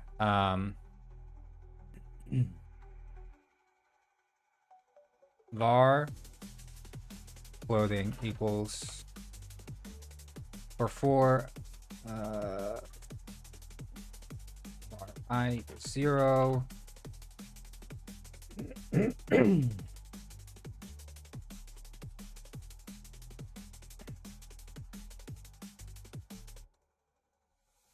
He just looks like his avatar.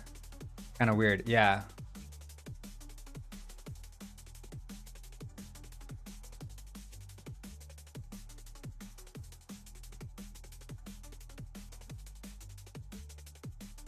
I think we'll make like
Go.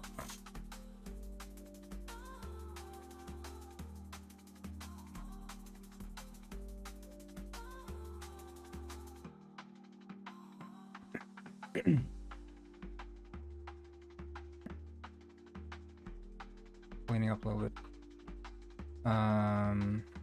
Right, yeah, so that's initializing the outfit.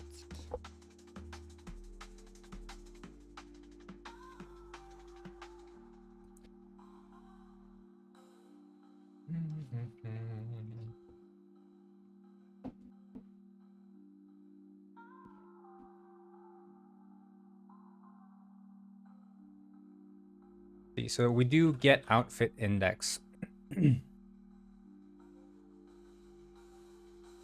But then when we spawn an AI passenger, we spawn it with a global outfit index. Face reveal for $5 US. You got it. Just kidding. Remove the point and let's bring it up to 500 again. Let's do this.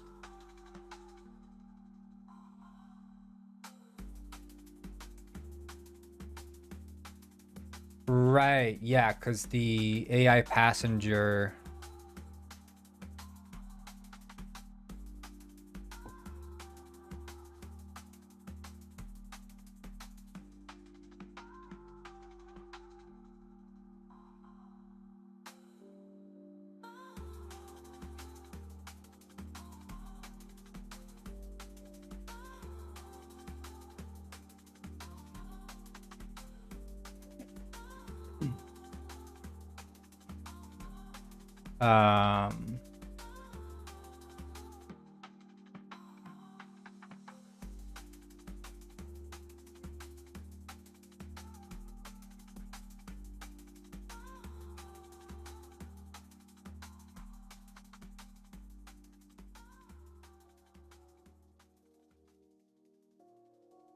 Right, spawn villager with outfit, and the passenger data would contain the behavior.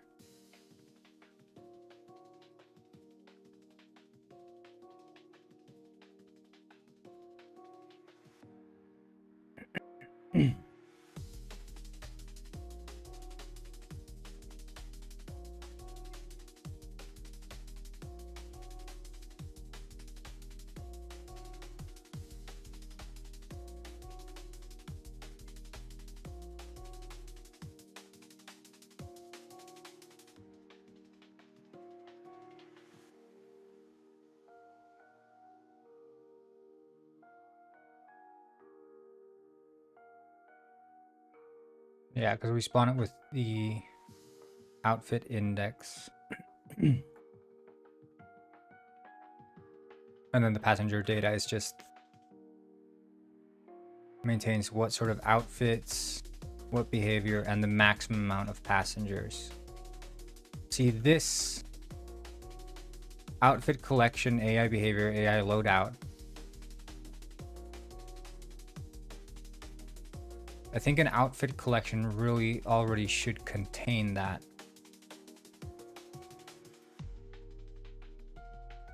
So really that's what we should do.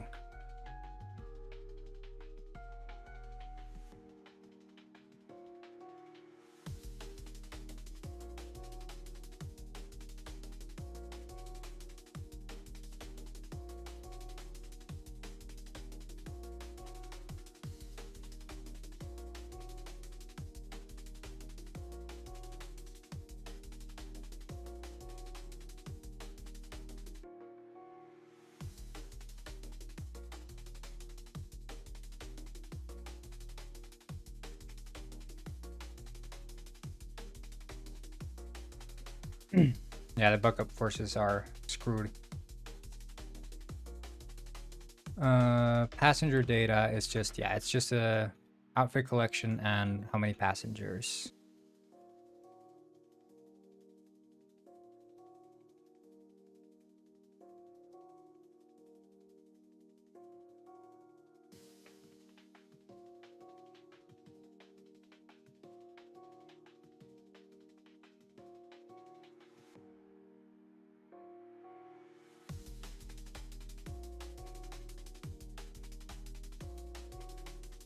Ah.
The price of the archive, $500 US.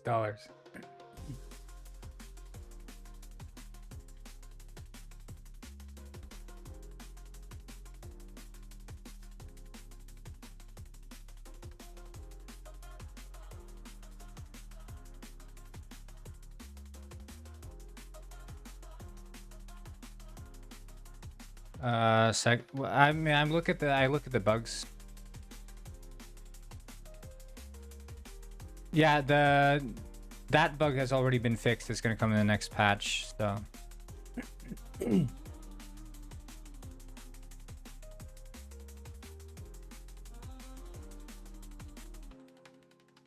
I think this passenger data.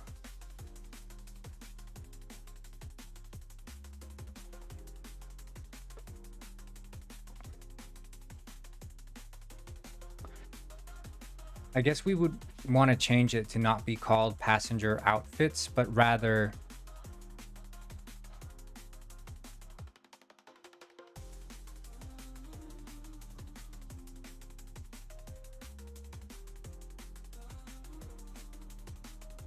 yeah, see ya. It's not an outfit collection. It's like a NPC. Wait.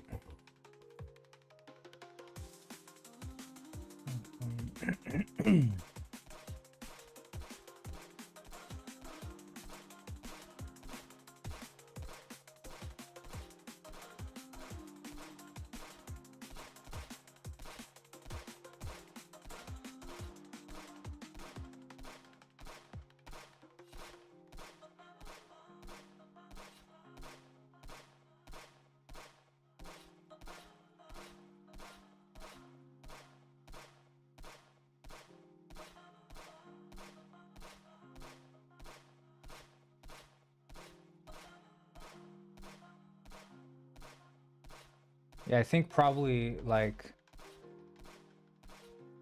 the patch come when they come. I can't say when exactly. I think NPC template probably makes sense. Yeah.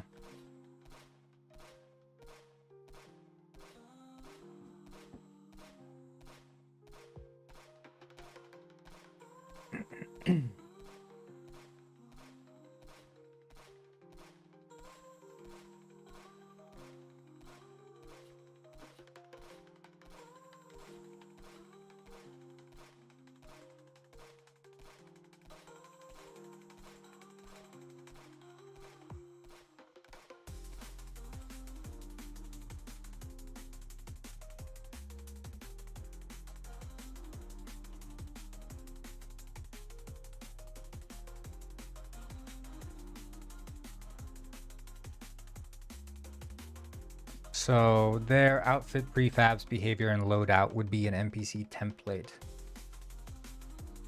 Are the tabs at the top of the layout functional? You mean the the one that says like 14.4 and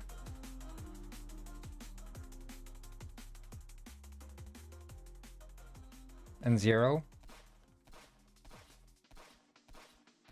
Because basically what they represent, 4 is the viewer number on Twitch, 14 is the amount of subscribers, and the 0 is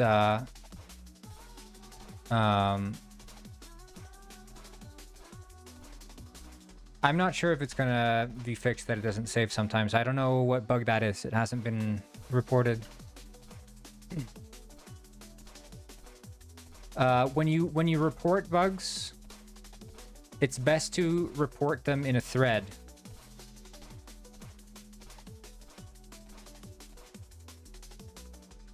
Because otherwise they get lost. So go to bugs and issues here.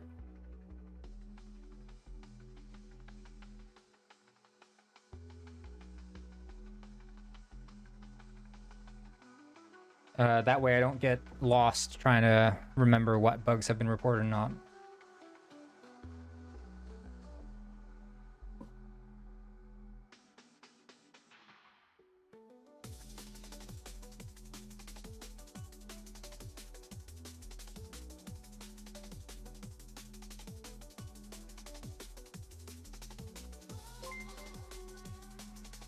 What the? The doctor! Rated my stream with 6 viewers. Welcome, the good doctor is here. Hello, raiders of the lost Gwyn.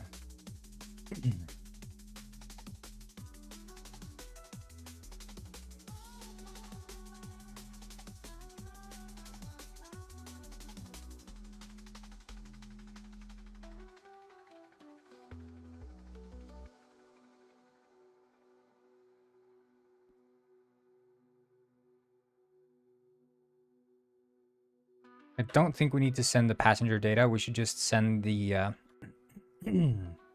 sorry, NPC template. Oh no.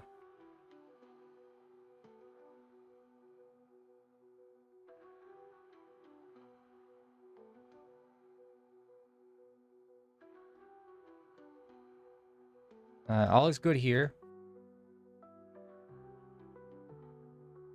If I didn't already say.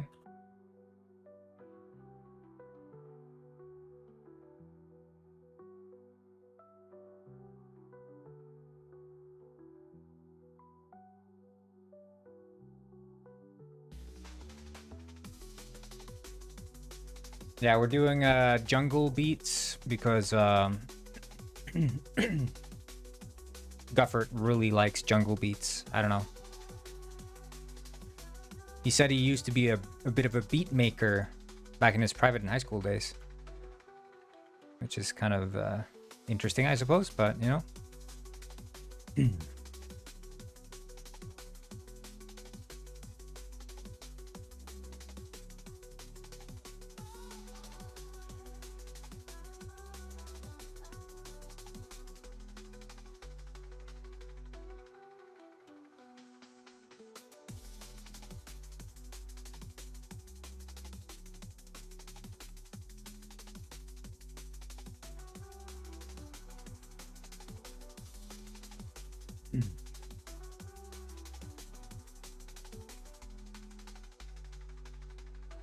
There, so now, is feeding you still broken?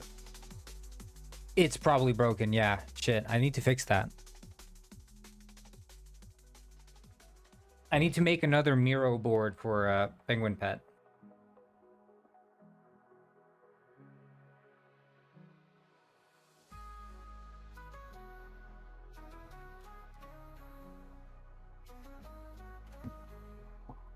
Okay. Let's see. So the NPC template consists of the outfit, prefabs, the behavior, and the loadout. Okay, yeah, this feels pretty solid now. And now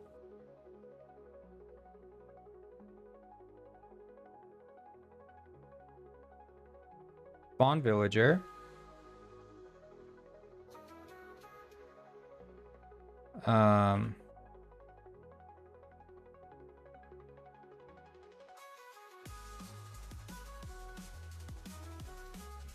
Oh.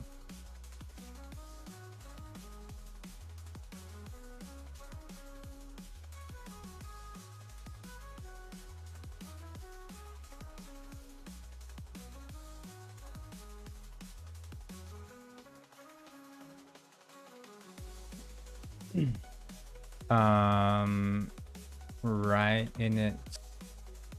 I don't think the randomize clothing randomizer, I think it's called,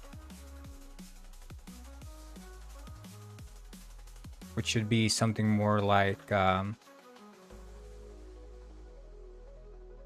initializer, I guess.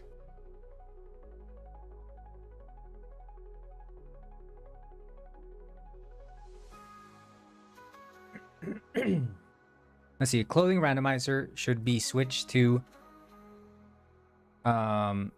NPC initializer, NPC template initializer. That makes more sense because it's initializing the template of NPCs.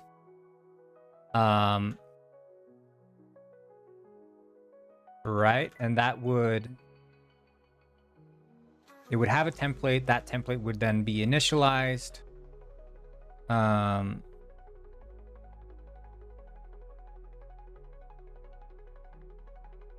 This makes more sense to be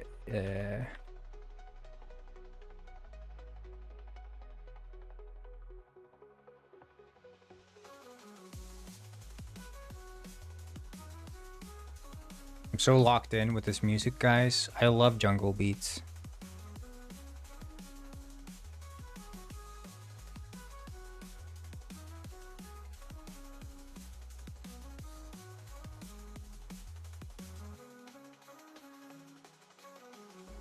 The lost child is attacking you too? Okay.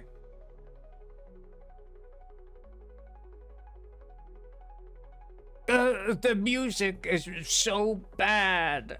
The music is so bad. I don't like the music. Wah.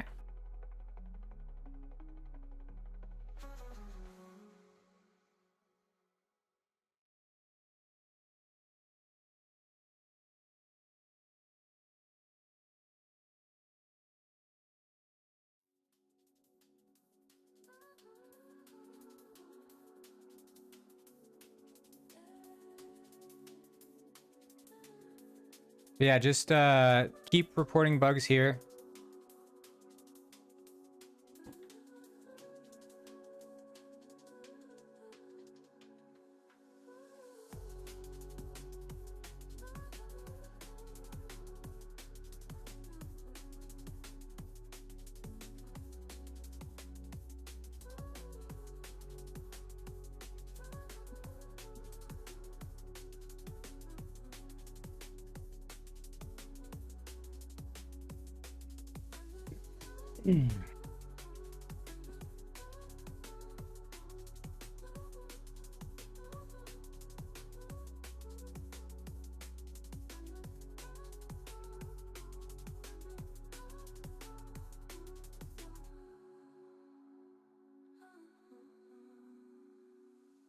Yeah, you just knock him out.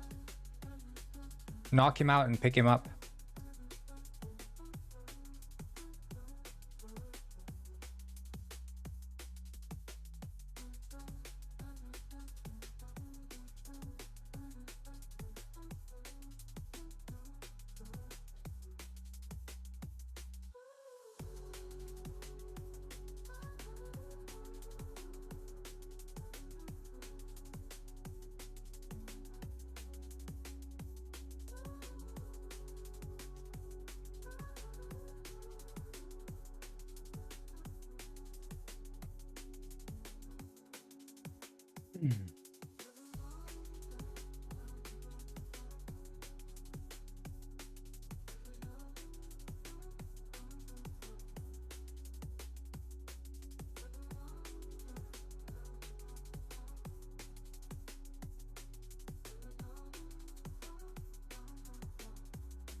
Yeah, you don't have to make you don't have to make a new thread every time. Just keep posting it in the same thread. It's easier to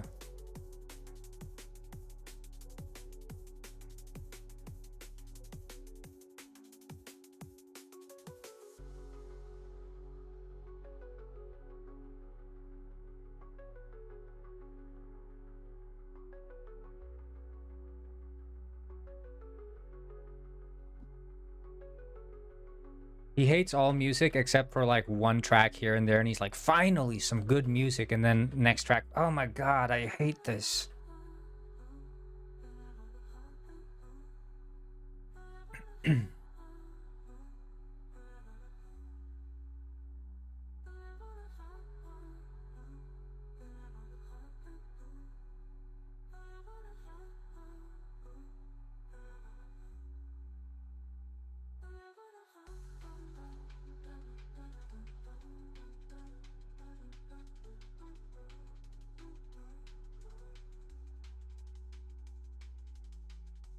Yeah, everyone should listen to what Guffley likes.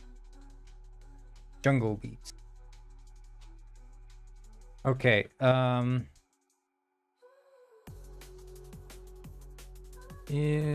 changed outfit index, right? Yeah. And this randomized clothing routine should be initialize.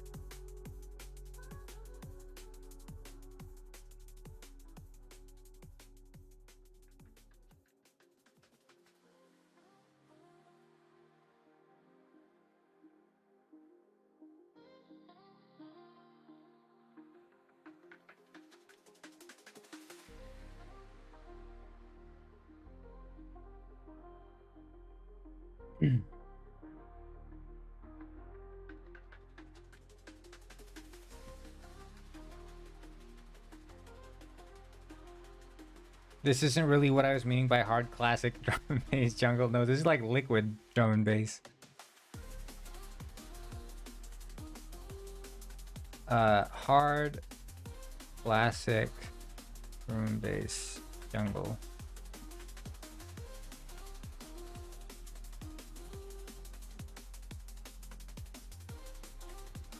Royalty free.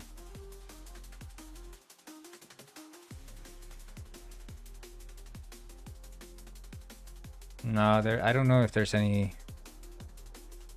I think these are all.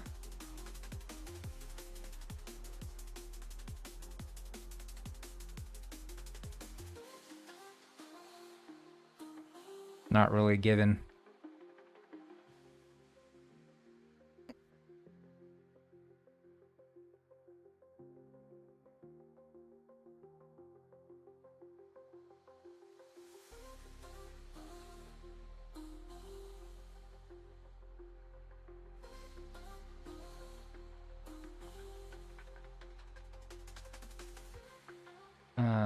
If embassy template dot loadout.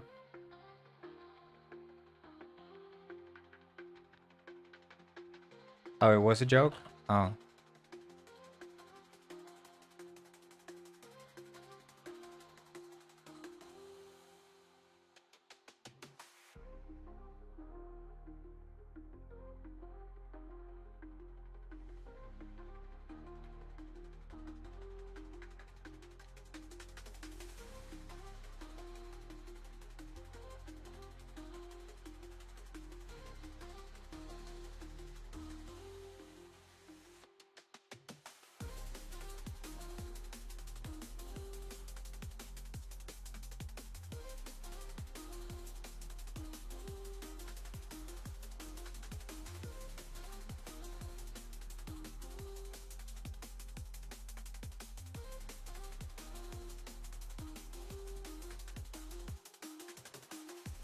Want to be my sugar daddy? I'll be your salt daddy and give you bed bugs and coal for Christmas.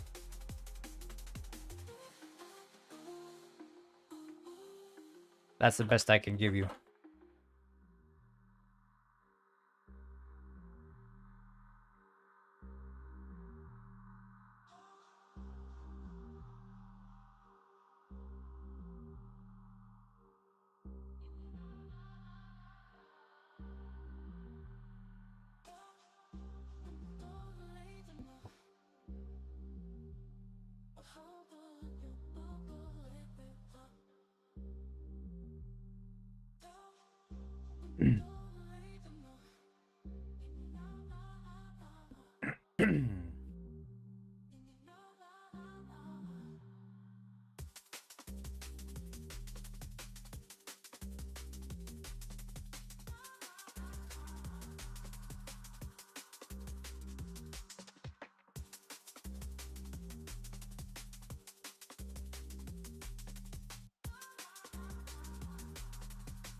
I guess init behavior is more like init template.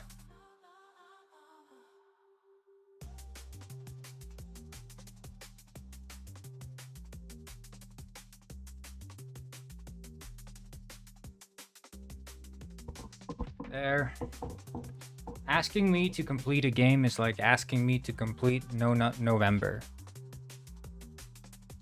That's what Robert would say.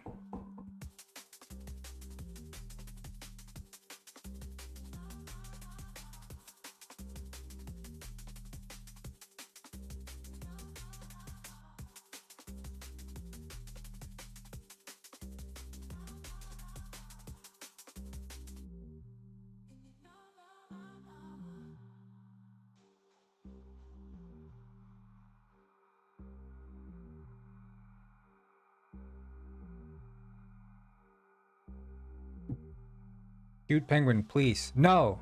Screw you, world with strange. Screw you. I've had enough. I'm constantly getting attacked by in-game bugs. It's annoying. Yeah, well, I mean, we just made a huge update, so whenever you find a bug, just post the report and we try to fix them because we can. If we had more testers on the test branch, we would have, done more testing, but he's played 40 hours, so I don't think the 2-hour refund is way past.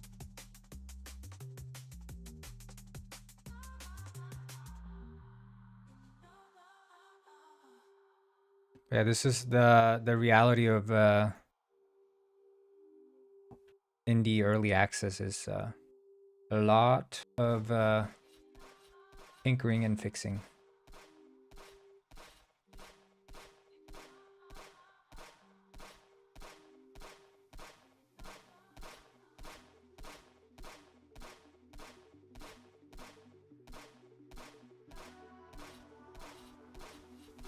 Just keep reporting those bugs and we try to fix them best we can.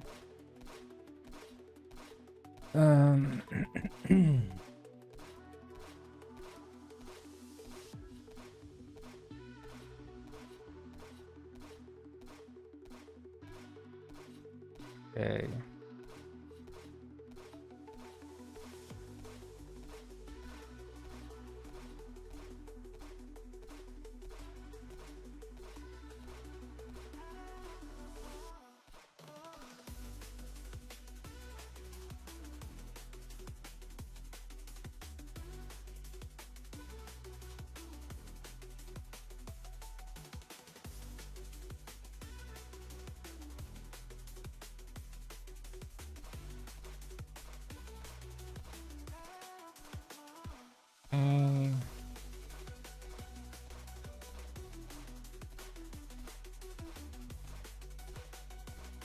I think we'll do this. If o dot try get component out and see.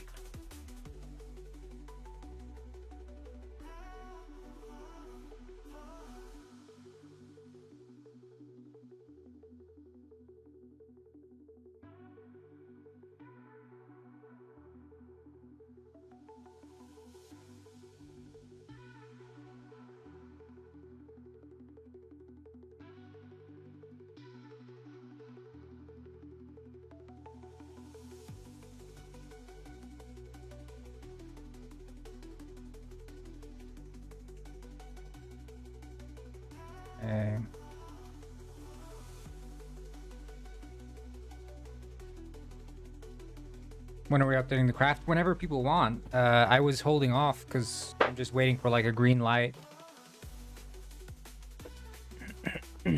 I think you can just update through the terminal, right?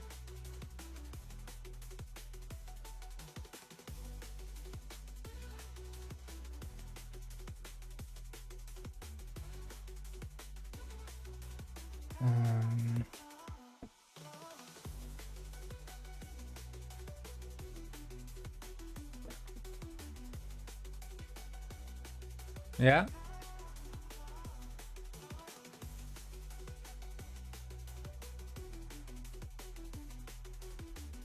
We're on paper, right?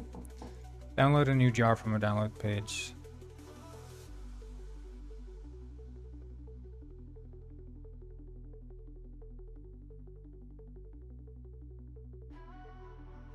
Will the new paper jar also update the... This is 1.21.8. 1.21.9, is that the latest one? 1.21.9, or is it something else?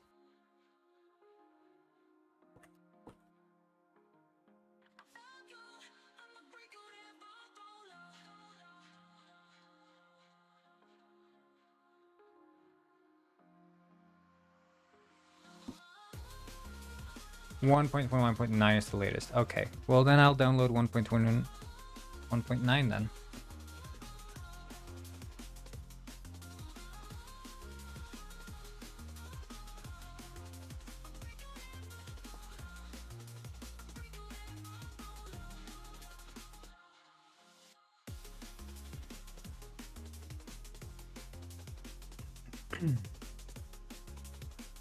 Let's see.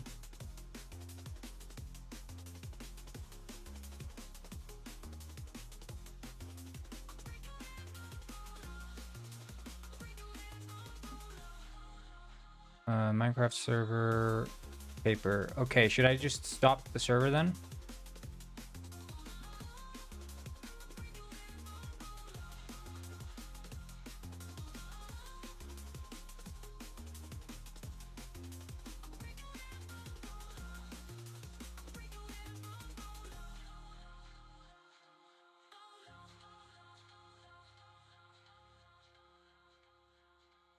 Is there a way to like save in a server? I don't know.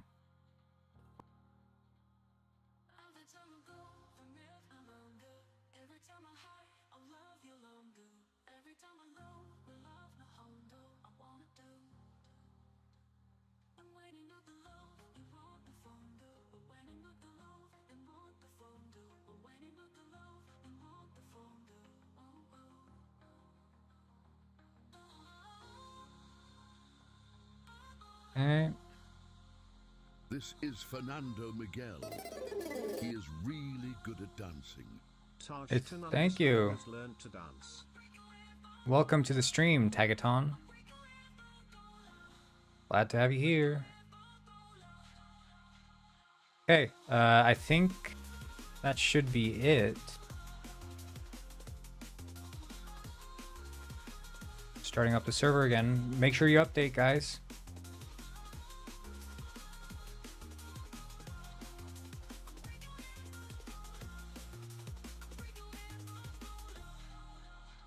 I'm using Windows.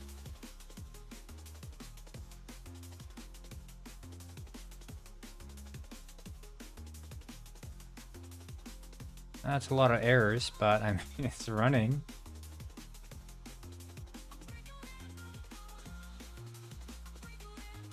The maps thing is not.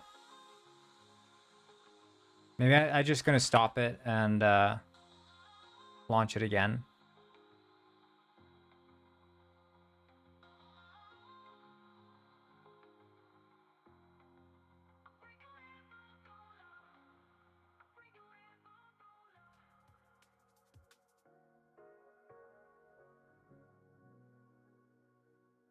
Yeah, there's a lot of... I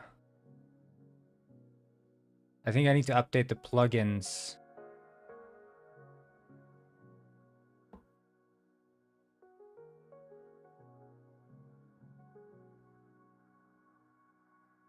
Tried to load unrecognized recipe chain?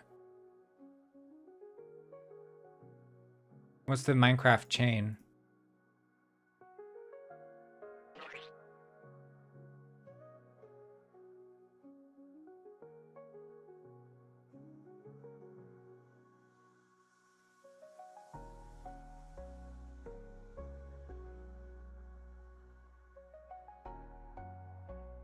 Let's see.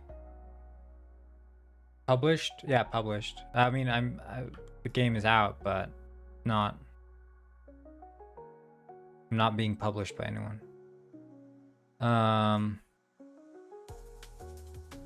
Let's see here. So there's a problem with industrial foregoing mod. Try to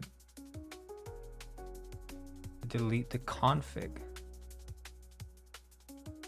Yeah, I think it's the old plugins not playing well with it.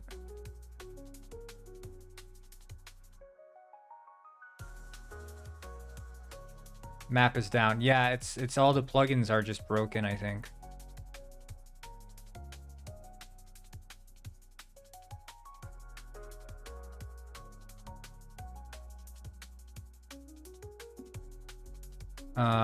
Let's see here. What plugins do I have?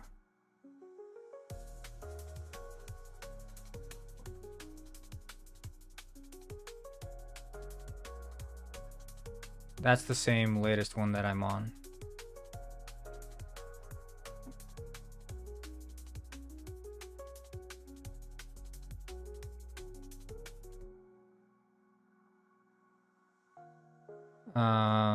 What's gsit? That's the sitting one. But then there was like another one you guys gave me. Was it Spark or something?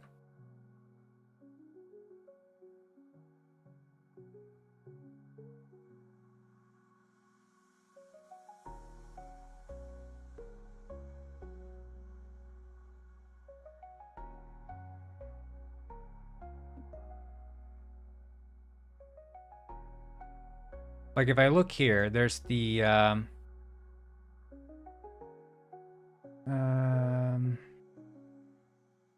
is that the one? Logs here. The latest log. Loading paper, environment, couldn't load file, silk touch budding amethyst.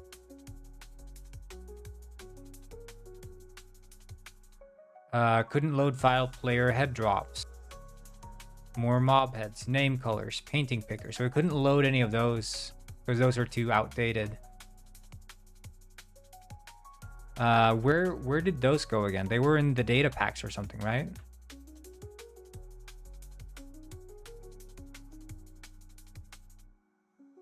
I think I'm gonna delete those because those are all outdated. And then we'll try to, yeah, we'll remove those. And then we'll run it again and we'll see what happens.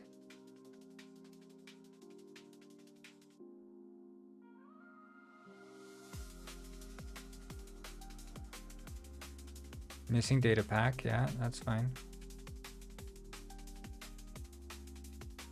Oh, still some errors there.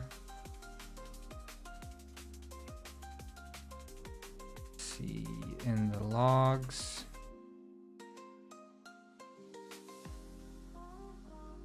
Initializing din map, right? Is it up to date?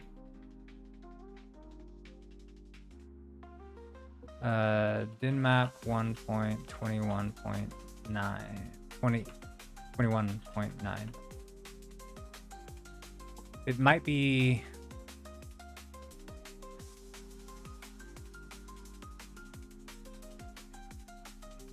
that din map is not working on this version.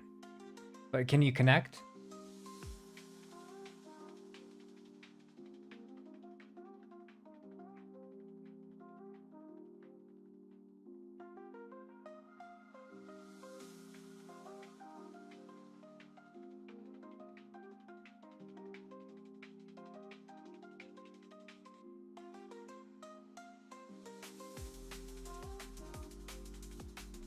Try to connect, see if you can.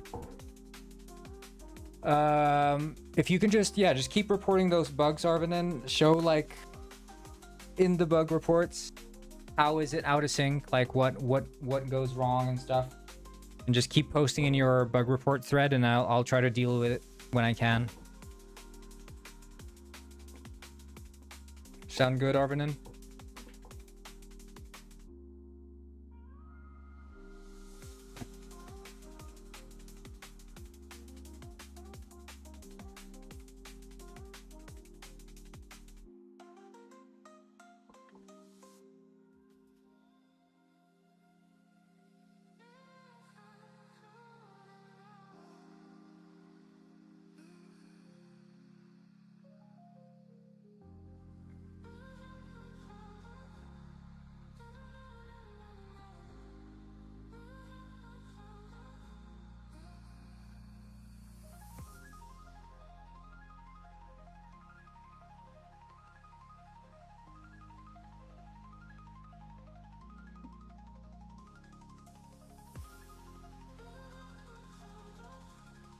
How you joff in that? What does that mean, Emily?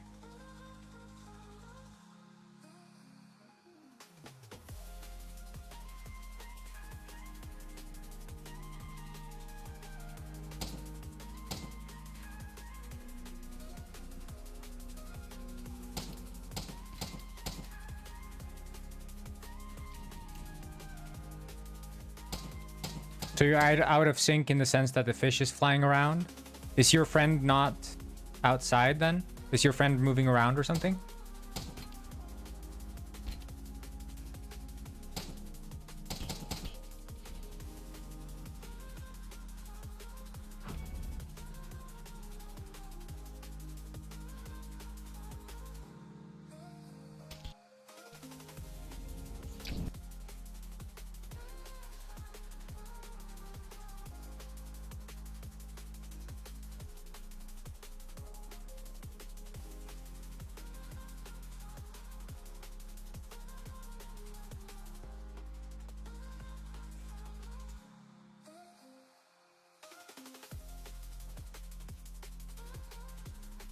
He picked up fish, but you don't see him. Okay.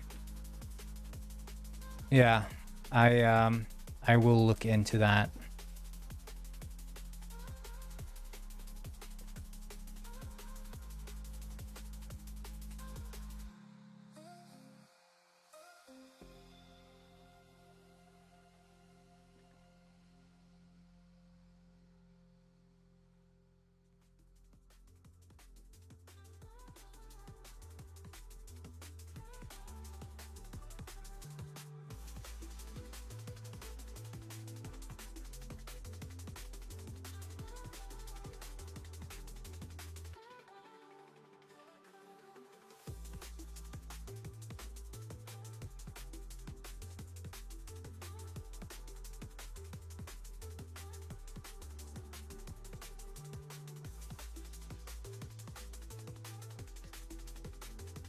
Hey, I appreciate it, dude.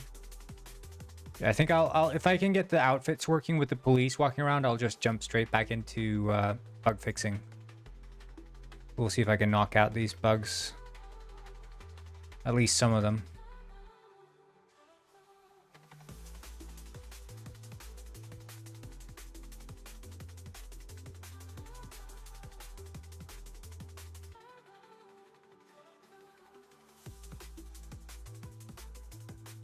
Okay.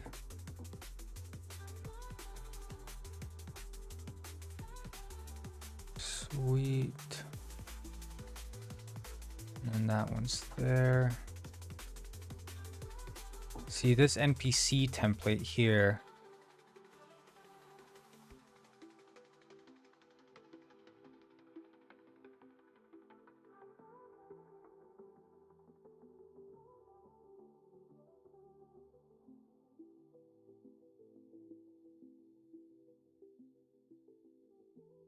Yeah, we're not setting that anywhere.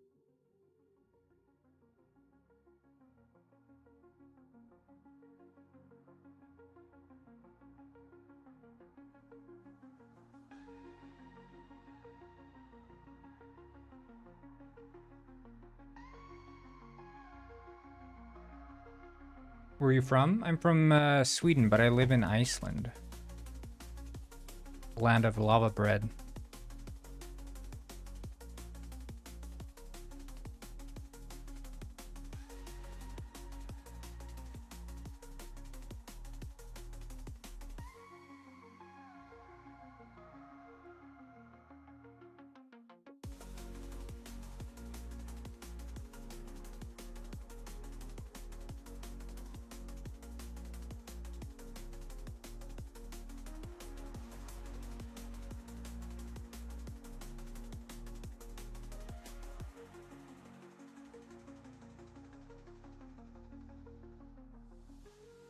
And he has a very convincing American accent. Yeah, it's because I ate too many hamburgers.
That's why.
Right, yeah.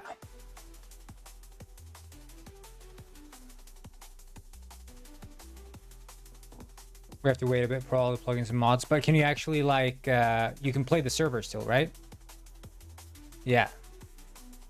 So the map is not going to work for a while then. Because that's what I was sort of hesitant about updating, because I know usually it takes a while for these things to get fixed, you know?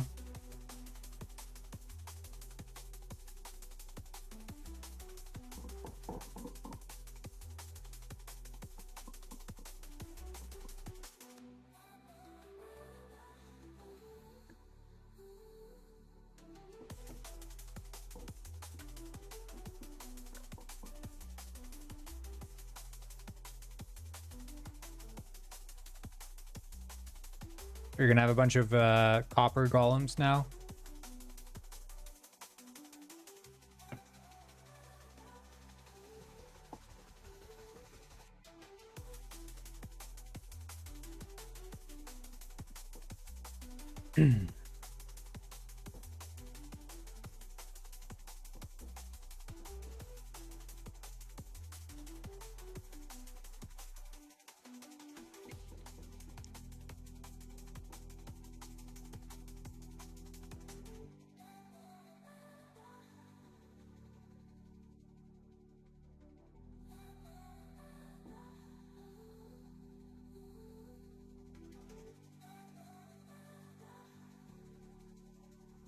Only me and Big Pooh play with mods, I think. So for the rest of the people, it's just the map and mob heads, which isn't. Yeah.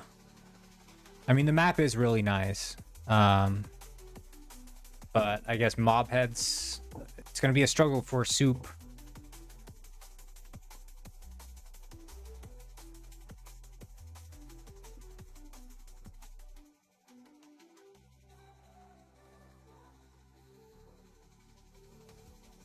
Lurking at the office. Damn. Working or lurking, am I right, boys? Working hard or hardly lurk hardly working or lurking hard, am I right? Yeah, they don't disappear. It's just Soup is not going to be able to finish whatever museum she had in mind until she can get those mob heads. But yeah, if you guys just fix up that zip file again whenever those mods are ready,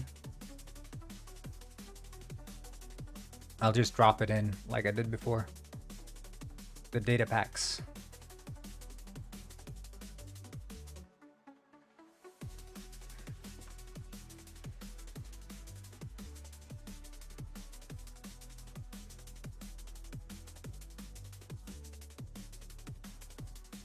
Okay.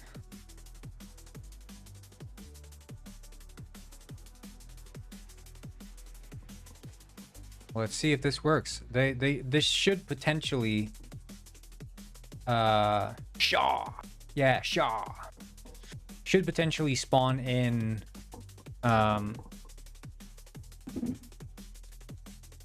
police with guns now.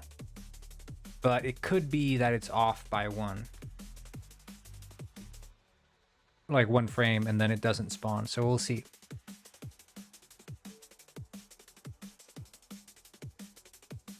I don't know if I do that on before spawned. I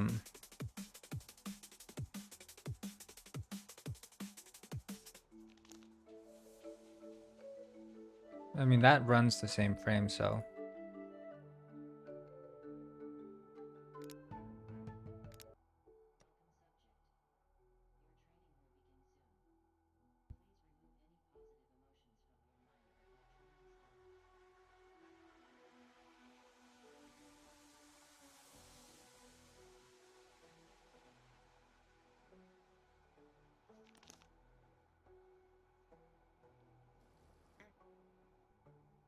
Hello, Knitten Inkle.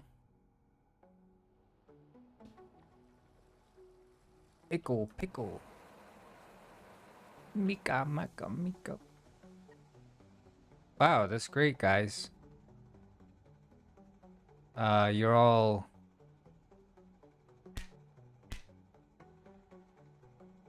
looking good today. Okay, let's see here.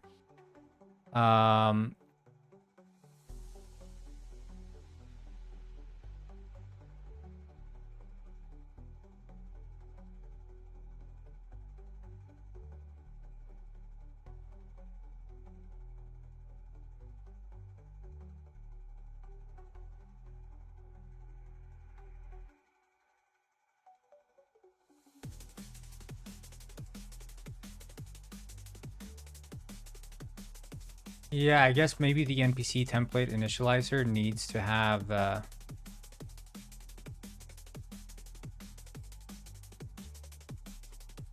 villager by default. Civilian. And we'll just restart, I guess.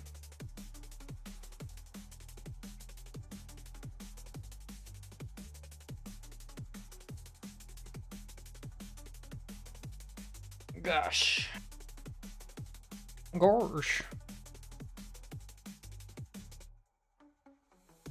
But the thing is, if they're civilian by default, that means they won't necessarily even pull from the police. We'd have to define on villagers, unless they're being spawned with a specific template, they should just pull from all available templates.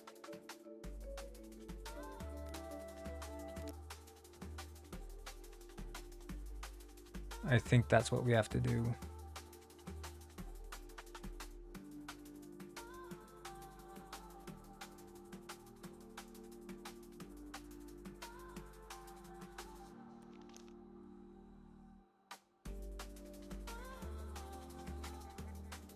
Okay, they're spawning in with clothes, so I guess by default it's spawning in these as civilians. I don't know, like,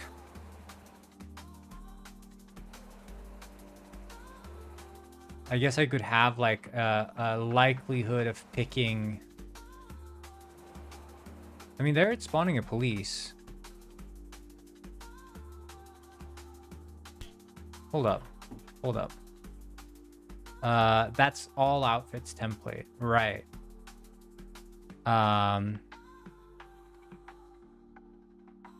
That's the thing. So it would have to pick from template self,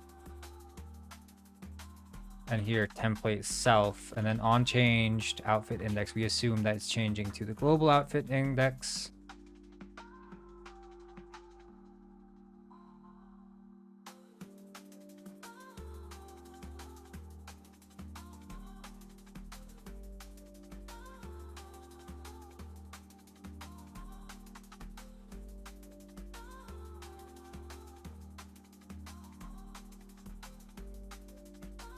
And instead of saying all outfits,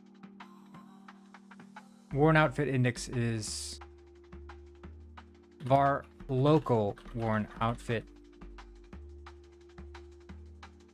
index. And then that would lead to a local worn outfit index, and then worn outfit index equals the get outfit index, I guess.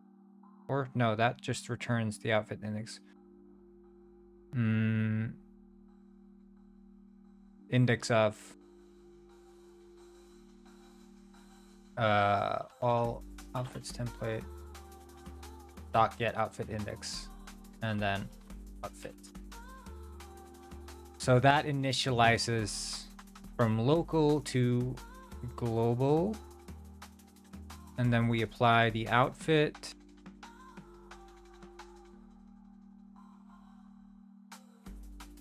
And instead of doing apply outfit there, we just on changed outfit index. Just call that.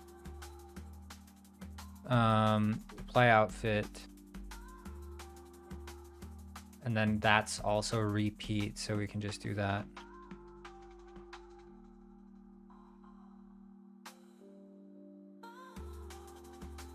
No, that's not a repeat because that's changing it. Apply specific outfit.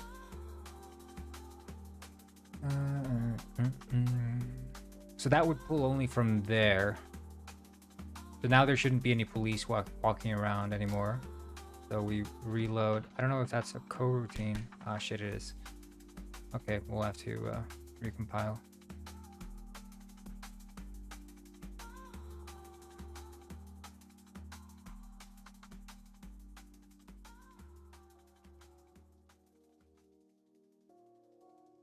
Okay, recompile that. Just recompile that.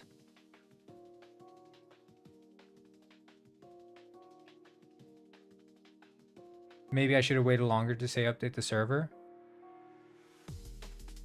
Is it like broken or something? Or is it painful to play without the mods?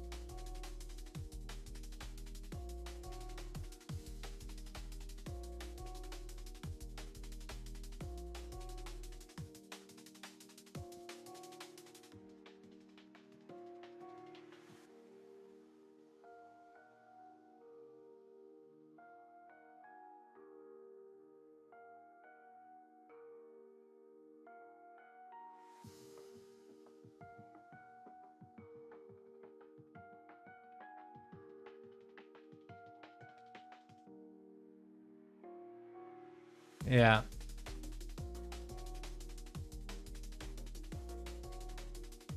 Well, I mean, I could roll it back, but I don't know if you can roll it back though, because then it would have all this corrupt data in the, like the new stuff would break the old stuff or something, right? I think that's how it works. So we're just gonna have to write this out, I think.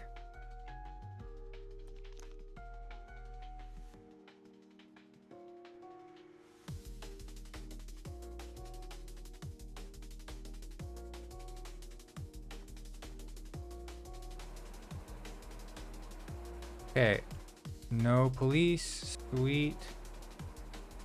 And then we can just say that randomly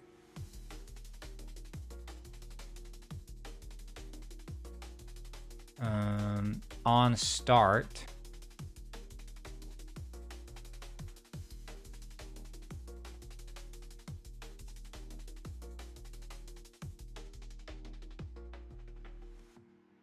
we can do public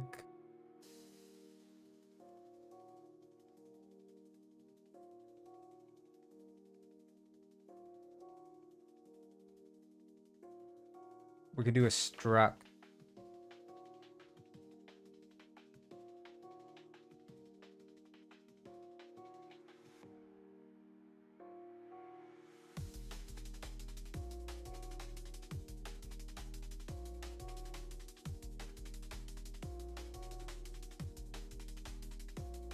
Um,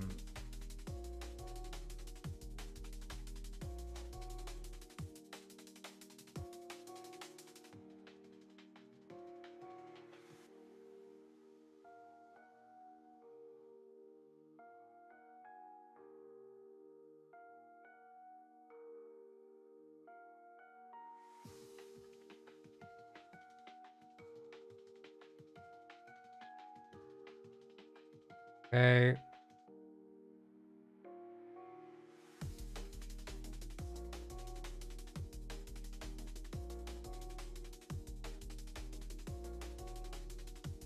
Is it like min?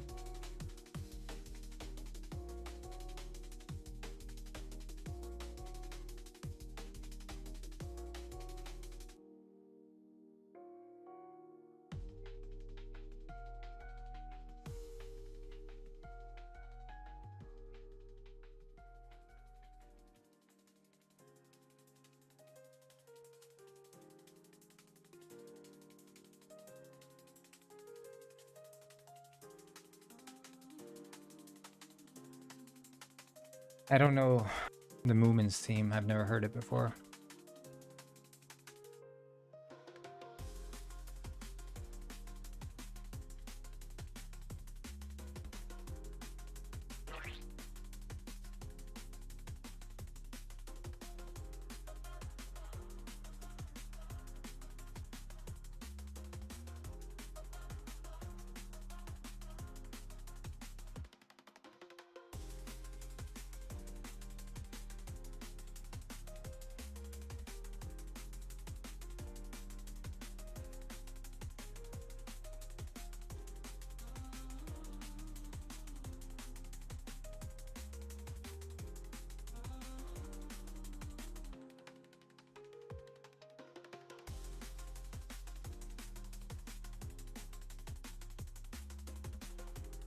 Um,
I think I have like some.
Right.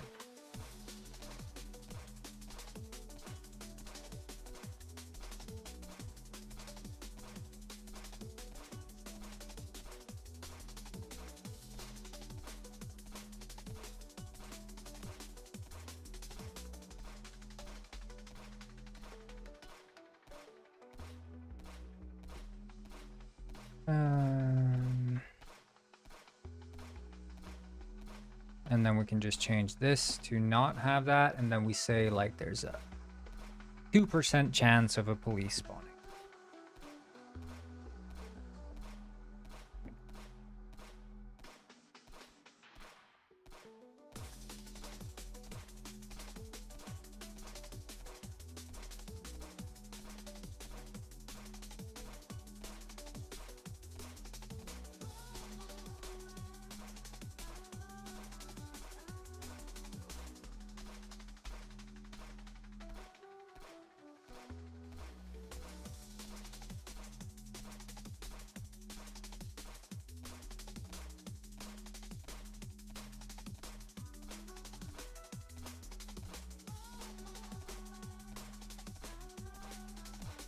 Okay.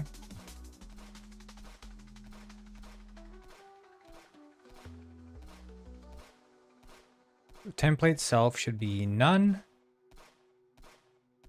And then random spawn templates, we would have the police.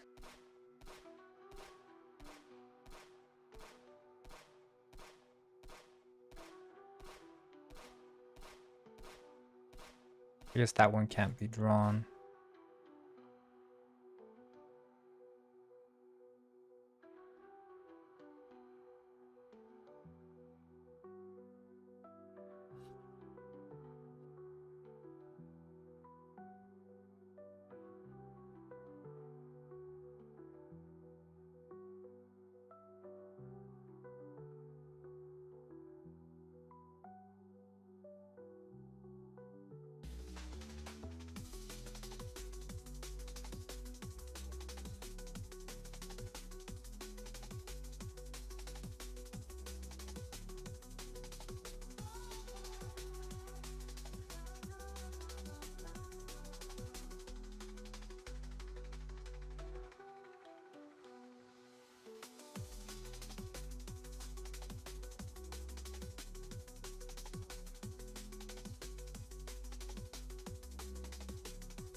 Yeah, okay, well.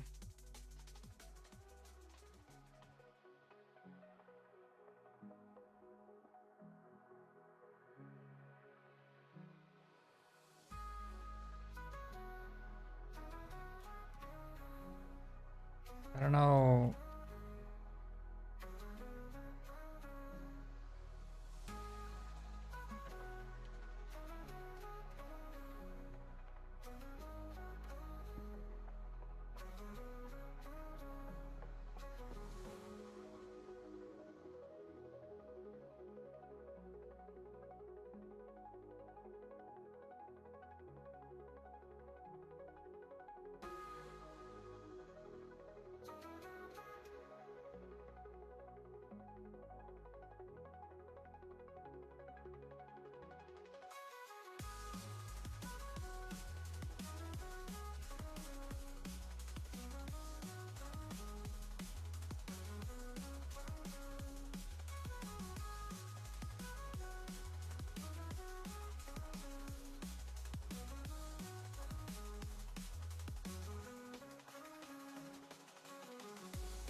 Okay, try this.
See, I mean, it spawned in.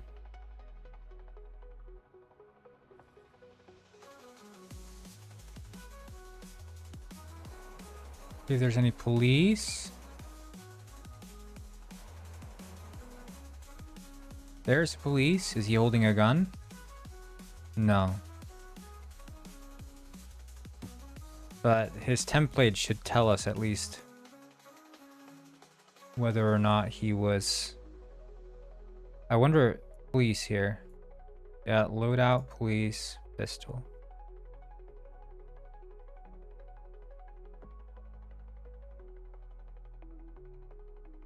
Yeah, police loadout.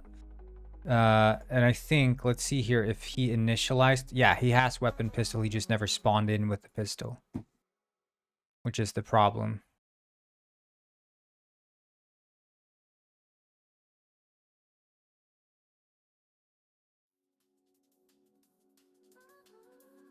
I think this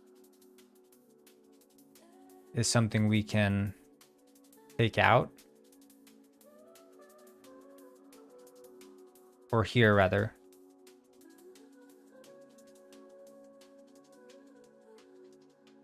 Initialize weapon.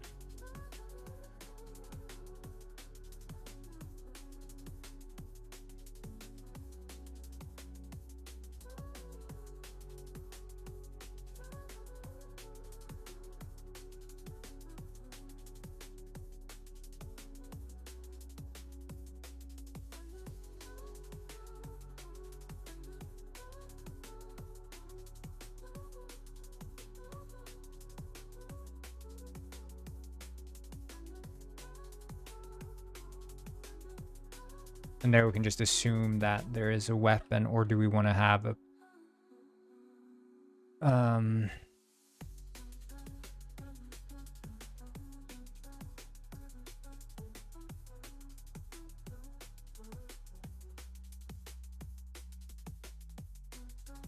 Yeah, we'll just do this. Can I feed corn going cigarette? No. Weapon to spawn.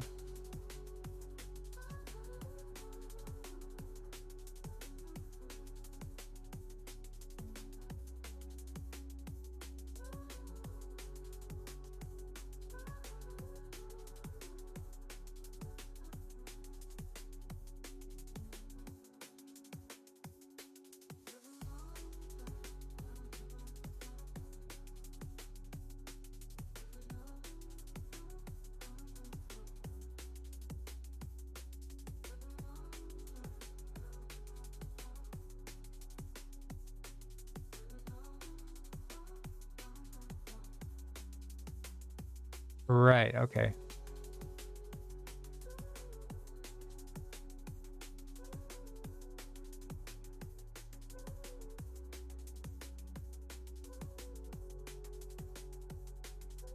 There. And then initialize weapon.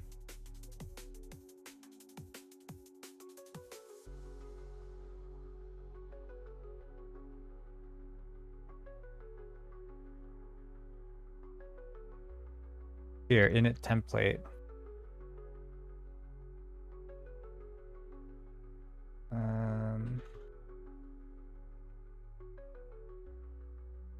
If not weapon, and we do this.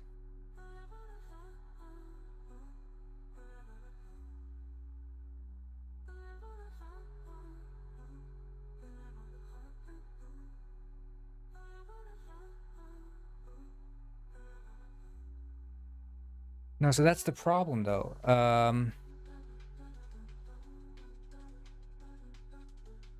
We can do a check to see if we've spawned the weapon.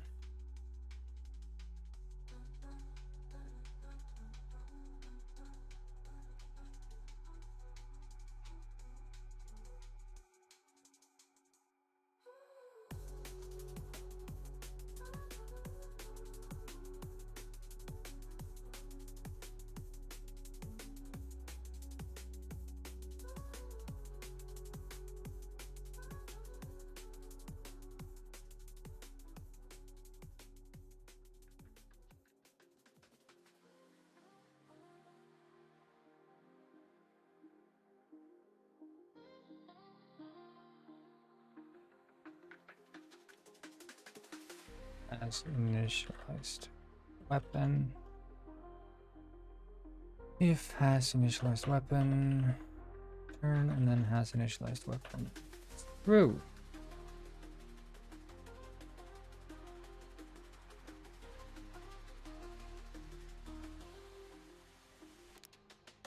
And vote restart. Can I feed Corngwin cigarette? Wait, you already asked that. Okay. Thought it was a new message.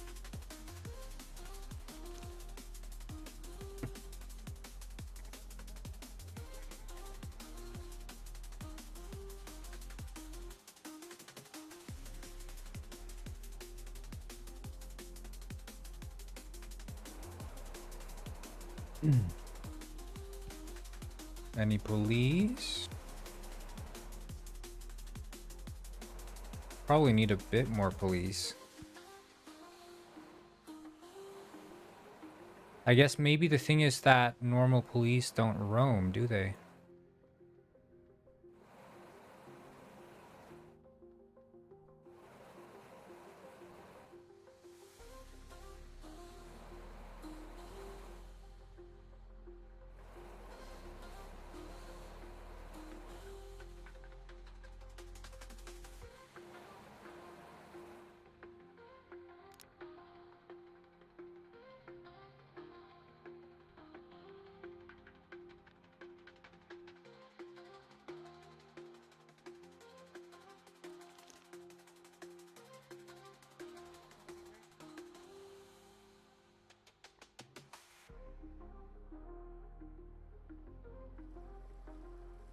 And then we should probably make it so they get the names.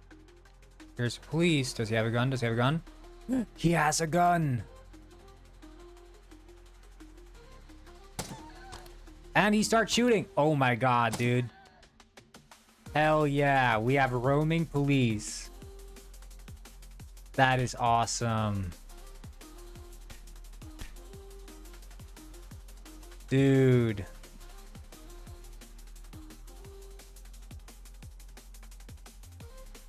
Hello, guest 551.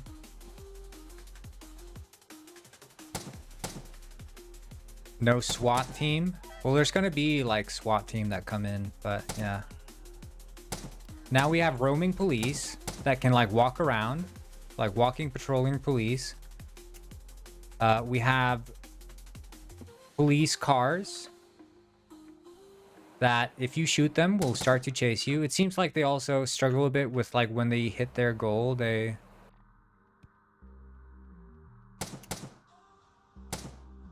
Dude, don't drive away. I'm trying to shoot you. Stop. Ammo refills? Well, there's gonna be, but the way it works right now is you literally just open your inventory and you click on any weapon and it refills it.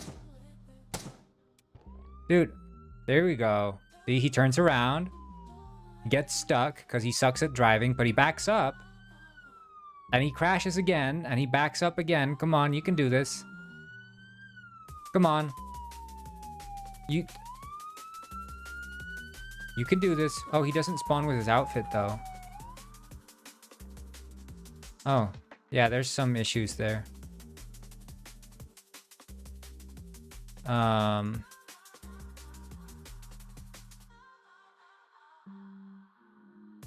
Yeah, okay. Some issues here.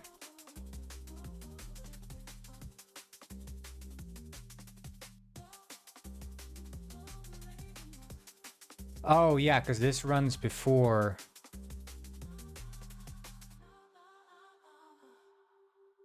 Start. Okay, we don't need to do that. We need to, like, return if spawned. We only initialize the gun if we haven't run spawned, I guess.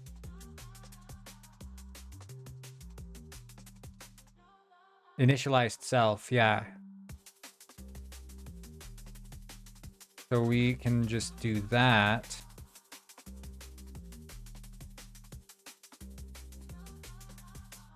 If not initialized self, then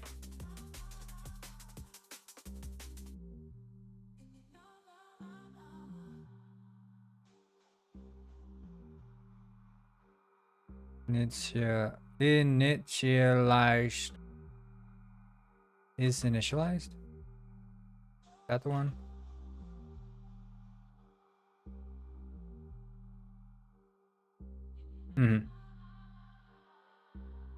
Okay, so initialize weapon runs now as it should.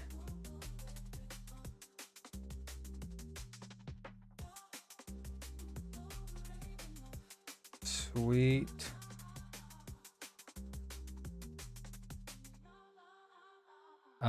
But the vehicles don't have the right NPC templates, I guess.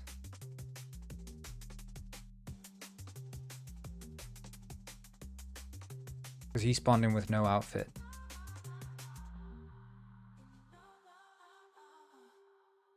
So let's see. Police car.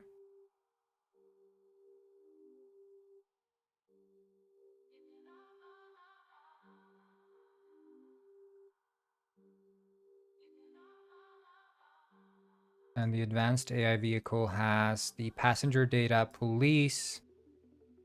And the police passenger data, I assume, does not contain the police outfits.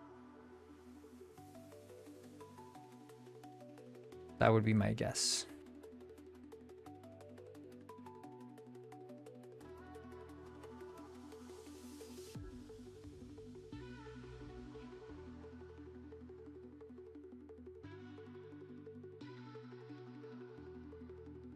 Although it did spawn in with...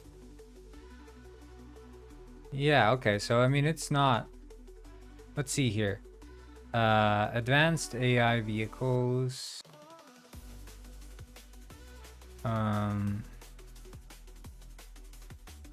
Get passenger data. Passenger data. Where are we using this? Local outfit is that one.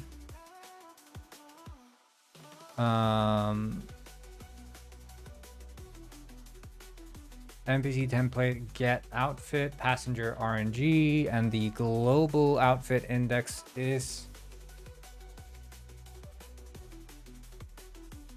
Right, you get the local outfit, then you turn that into a global outfit index, and then you spawn the AI passenger.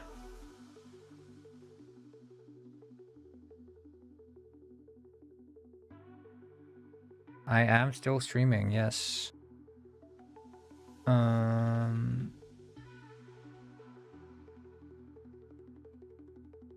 Here, render AI passengers.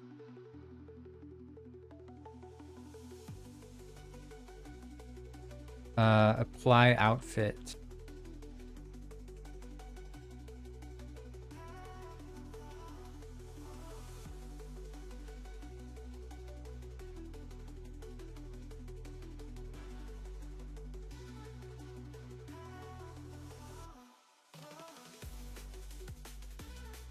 It's basically Penguin GTA.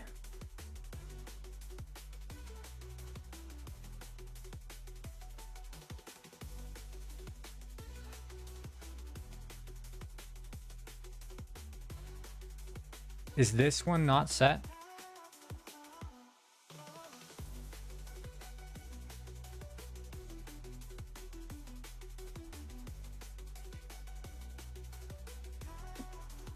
Wait, outfit here. So this one should have, yeah, 0, 1, 2, 3, 4, 5.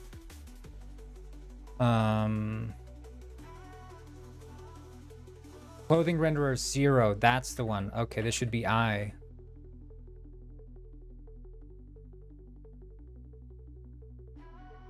And then we can increase the chance for police to spawn. So we set that at something like 10% chance.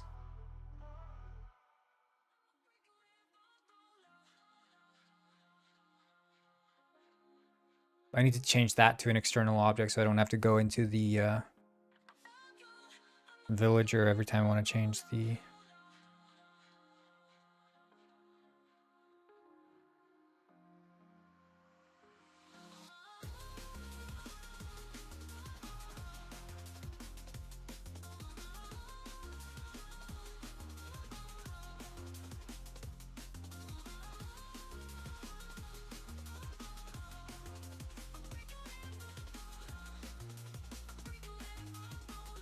Yeah, this is on a loop, it sounds like.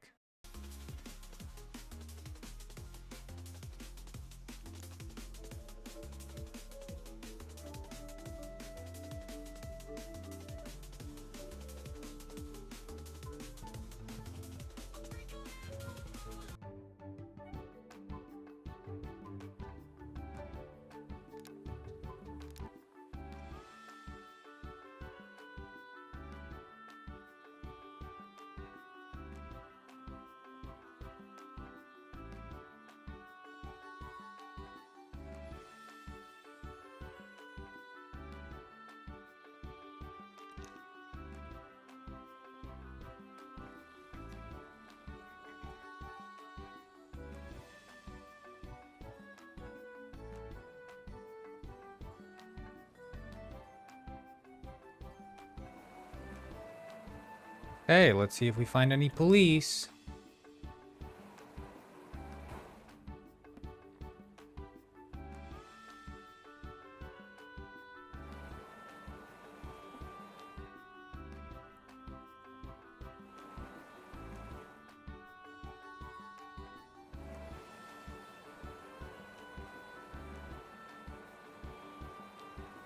I mean, I don't see any police walking in the street. Oh, there's one.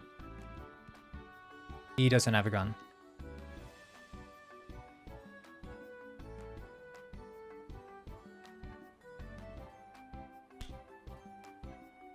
Oh, yeah. Okay, I see. We reversed it, so...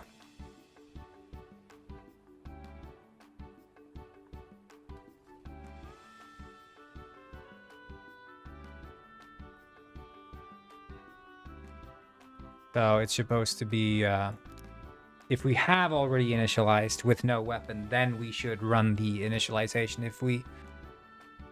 Yeah, that makes more sense.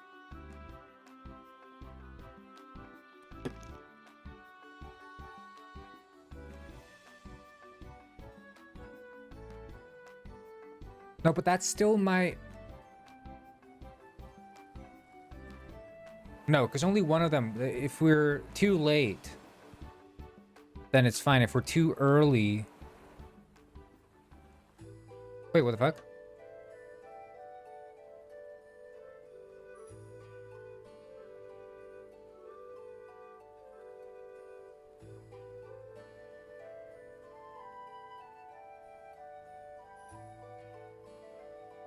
Oh. Right, okay.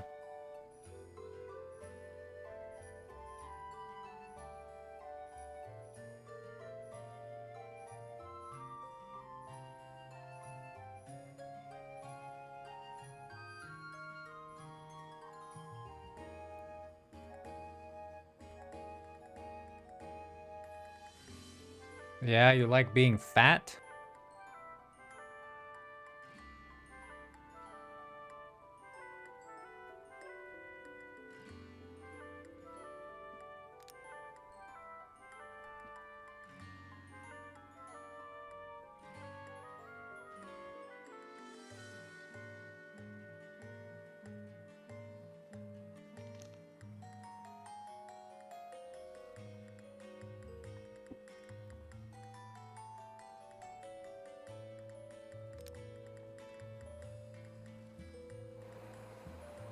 Okay, there we have some police. Do they have guns? They do.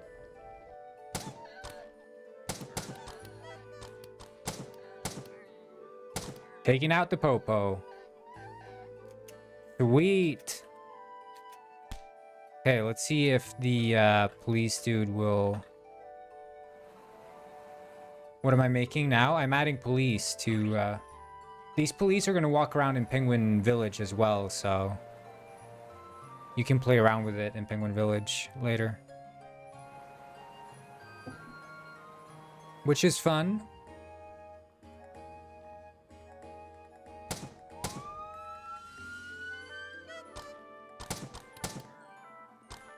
Yeah, you see there? That runs.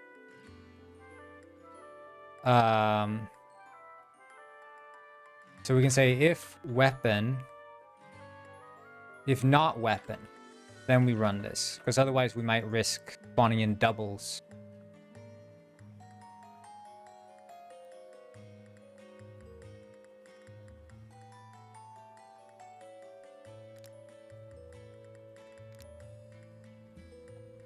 Because you see these floating guns. So we'll try to attack. Find police, see if they have guns. Kill them, see if they drop the guns. Find a police car. See if they spawn with only one gun. Can you add Dino Gwyn? I think I've thought about adding Dino Gwyns.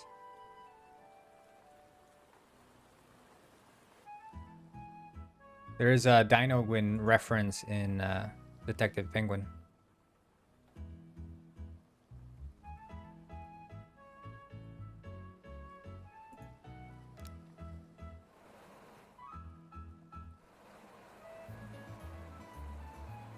Okay, he spawns with a gun.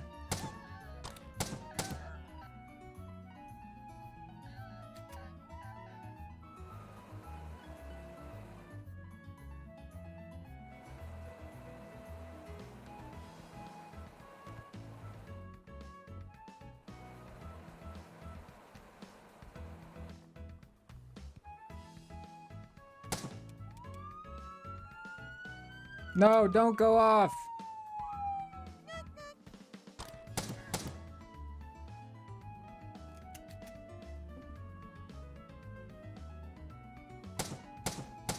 You know, First Penguin Lord, you almost make me want to have no music at all. I want to derive you from the ability to say whether or not a song is good or bad.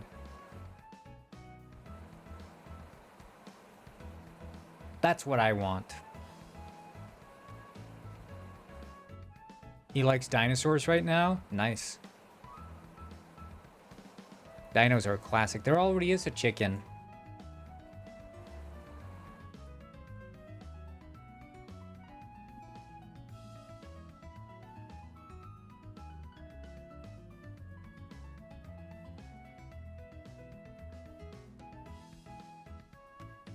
I think you just hate me in general. You make it so easy, First Penguin Lord. You make it easy for me.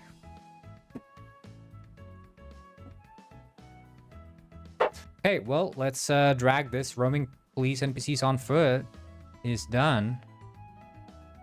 Next up is this, but we're gonna tackle some of Arvinen's bug reports.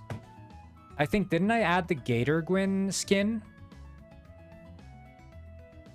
The Gator Gwyn looks like a Dino Gwyn. He's green. Isn't that skin in the store, the Gator Gwyn? Am I right about that, Arvinen?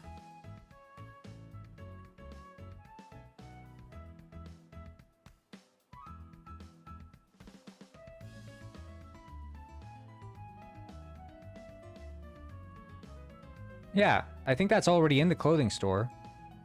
So he could be a dinosaur if he wanted to. It's kind of like a dinosaur. I just need to add like some dinosaur feet or something, I guess. You could use the Gator Gwyn Tooth Club. That one's kind of cool.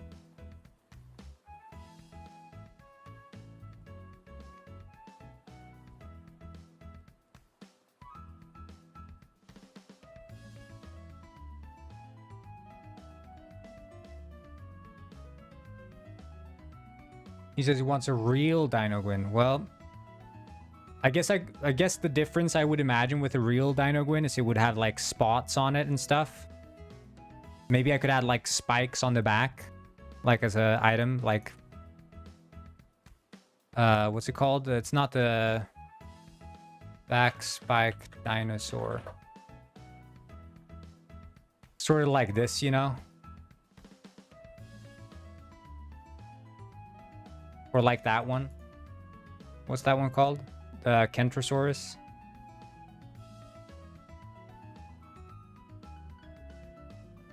You know, like spikes. That would make it look more like a dinosaur. But let's look at these bugs you reported. So, right. That's the reinforcements, right?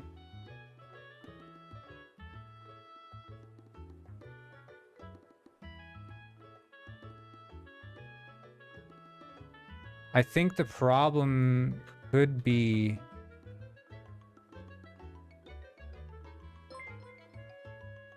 Oh shit, hello. Night Welcome, Swiss Raiders. raided my stream with 3 viewers. Welcome, welcome, welcome. How do we do? Thanks for the raid.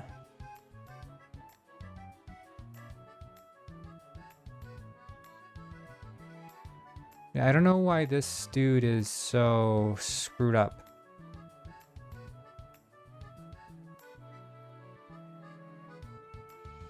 How do you do, Knight's Mischief? Welcome to the goidle hole. This is where friendships come to die.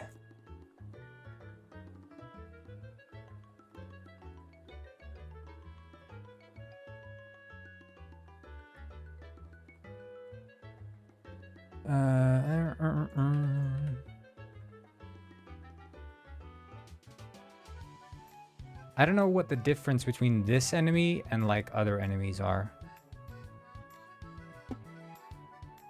Because they seem to work just fine.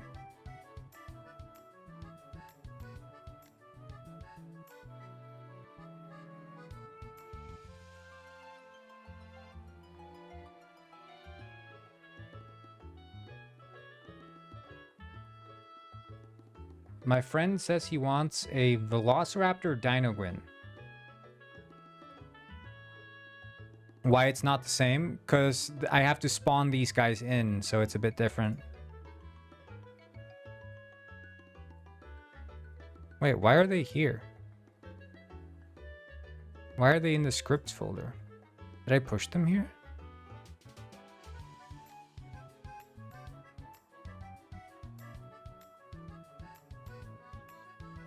I might have moved them there. No, okay, that was a weird.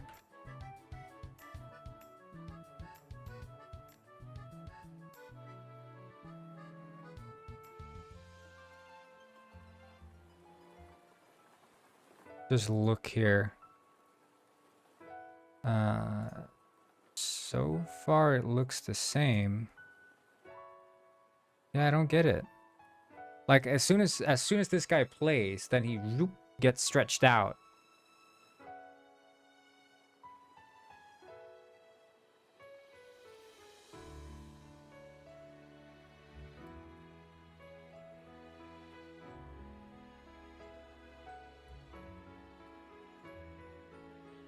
But are the meshes combined here?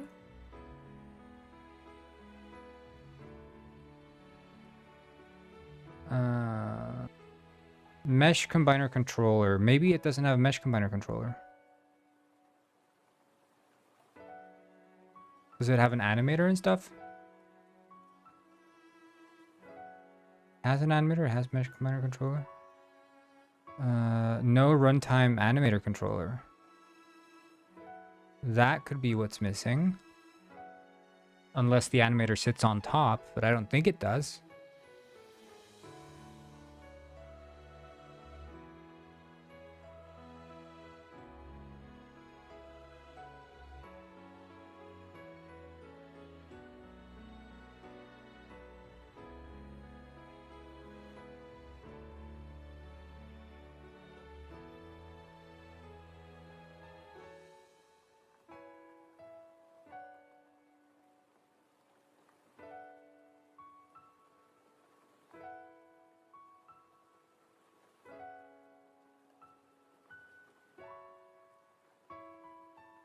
No, it doesn't have that. Animator, no runtime animator controller. Apply root motion, apply physics.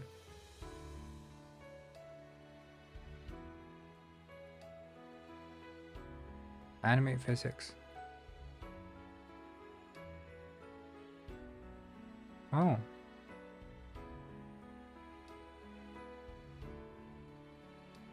Yeah, it would have to be a clothing item. I can't modify the shape of the penguin.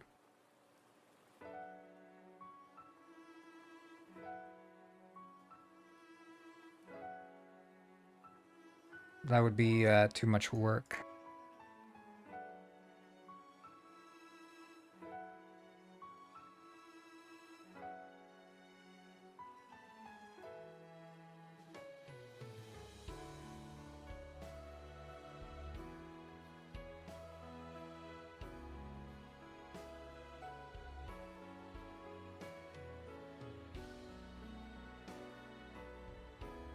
I wonder if the ghost roots are like wrong or something. Upper left leg, upper right leg, right foot. Did not have a ghost root. This is Fernando Miguel. He is really good at dancing. Who is Hafar has learned to dance. Oh, thank you so much for the follow, dude. Appreciate it.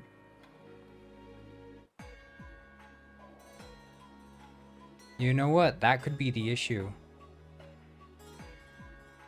Yeah, because none of these have the ghost root signed.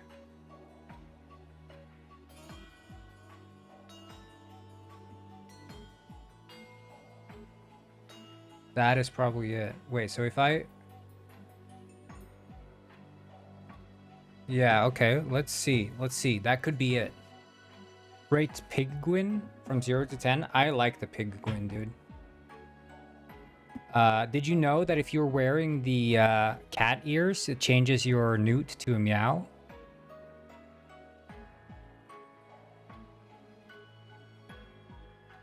The sub does not affect the hat, but I should have been wearing a hat, I guess, out of respect. Yeah, I think I found the issue with the enemy.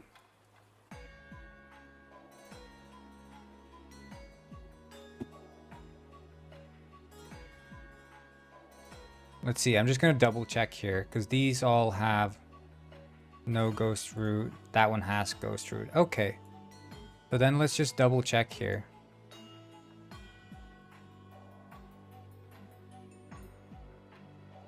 These I don't think had any issue. Which one? You said it was the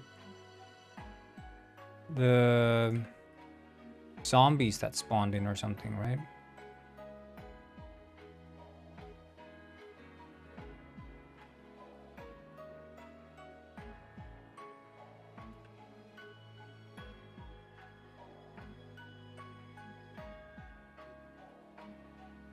Oh shit, yeah, the pumpkin also needs to have the beak root. Where is it? Pongies that spawn in without the root?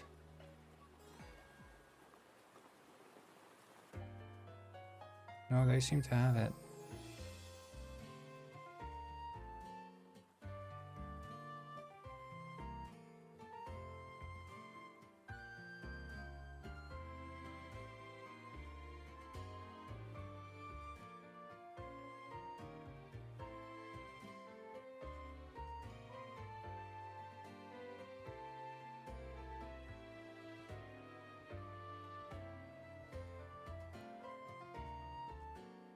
Ghost. But he...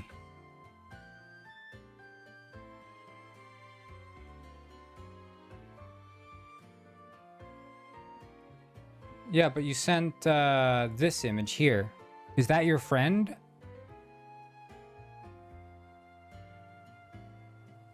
Or is that an enemy? Is that your friend? I think that's your friend, right?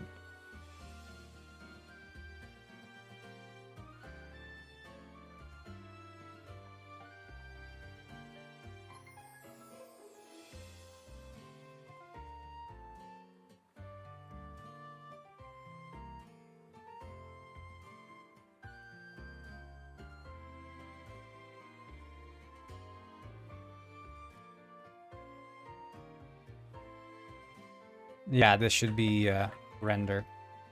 The airship wasn't synchronized, so...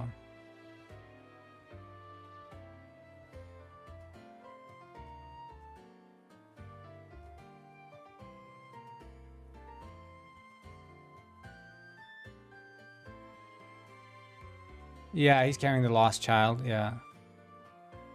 I'll see exactly, And then you said the Pongolantis doors. I think that's the double sliding door.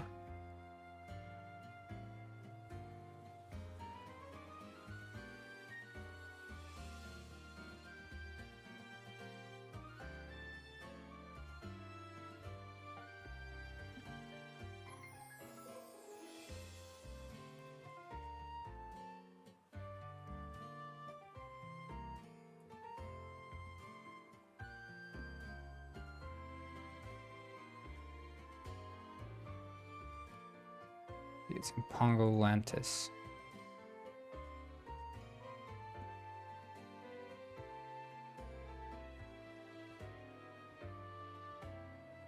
It was fine for the host, but not for you. Okay.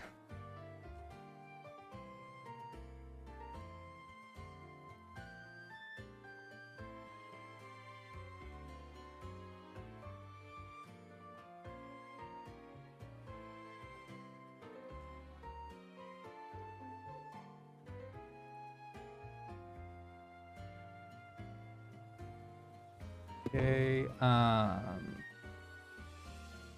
what is it, only that door, or I guess that's the only locked one, so it makes sense. Tree of Fish door. That is over here, right?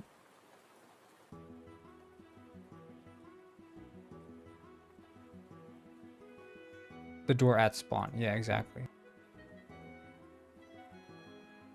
Is locked is true.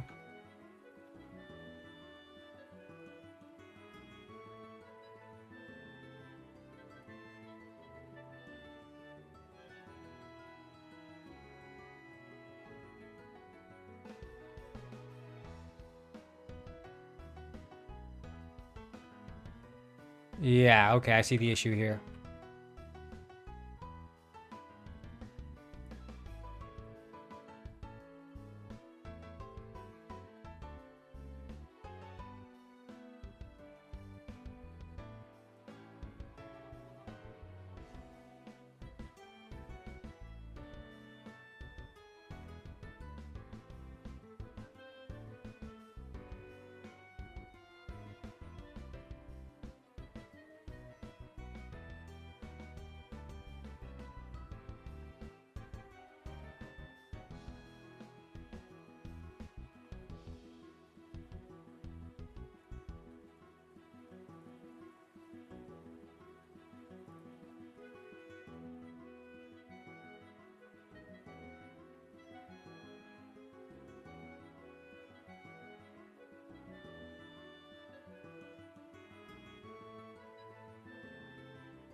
Let's see here. So state.value is locked.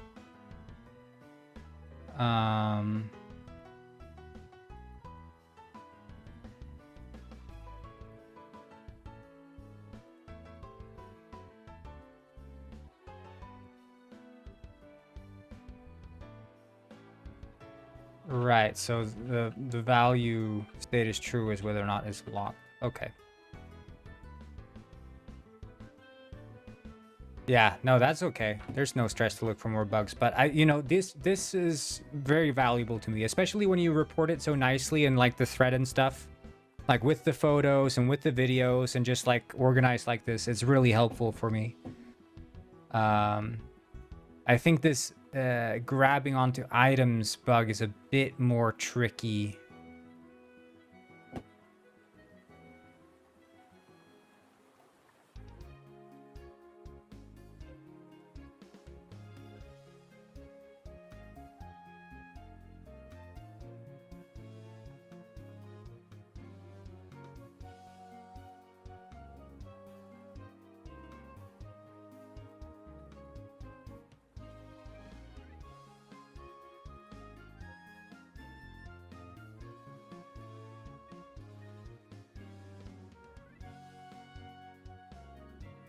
When I said the lost child was attacking me, he wasn't moving, but yeah, I think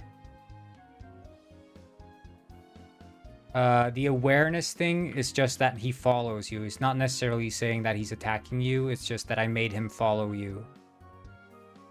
But yeah, I think the grabbing thing is a bit trickier. Was there any other? So you see here, this is what I say, like when it's good that you report the bugs in the list, because then when I'm scrolling through here, I don't know, like, was this the first bug you found or like the last bug? So I have to like scroll up and then I don't know when the bugs were reported. But that's why it's so great to have like the threads feature, because then I just go into your thread and I just scroll through and I see. It's not a problem. It's just for the future. I mean, what you're doing here is great. So this looks great. And again, it's like I don't expect people to do this, but it's so much nicer for me to fix bugs when people do. So I really appreciate it. It's great that you and your friend are finding bugs.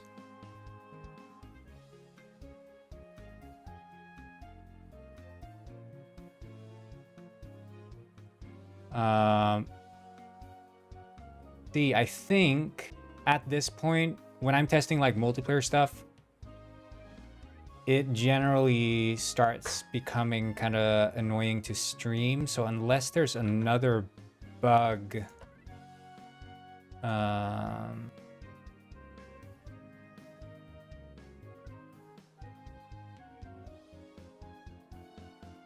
don't think when using Toad and exiting to the main menu.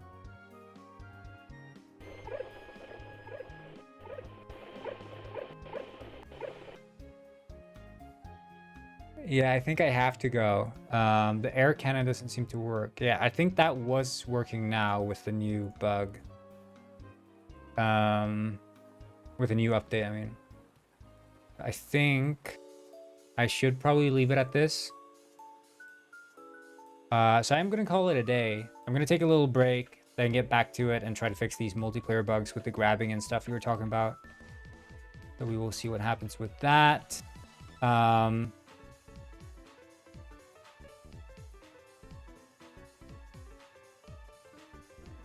Yeah, see you later.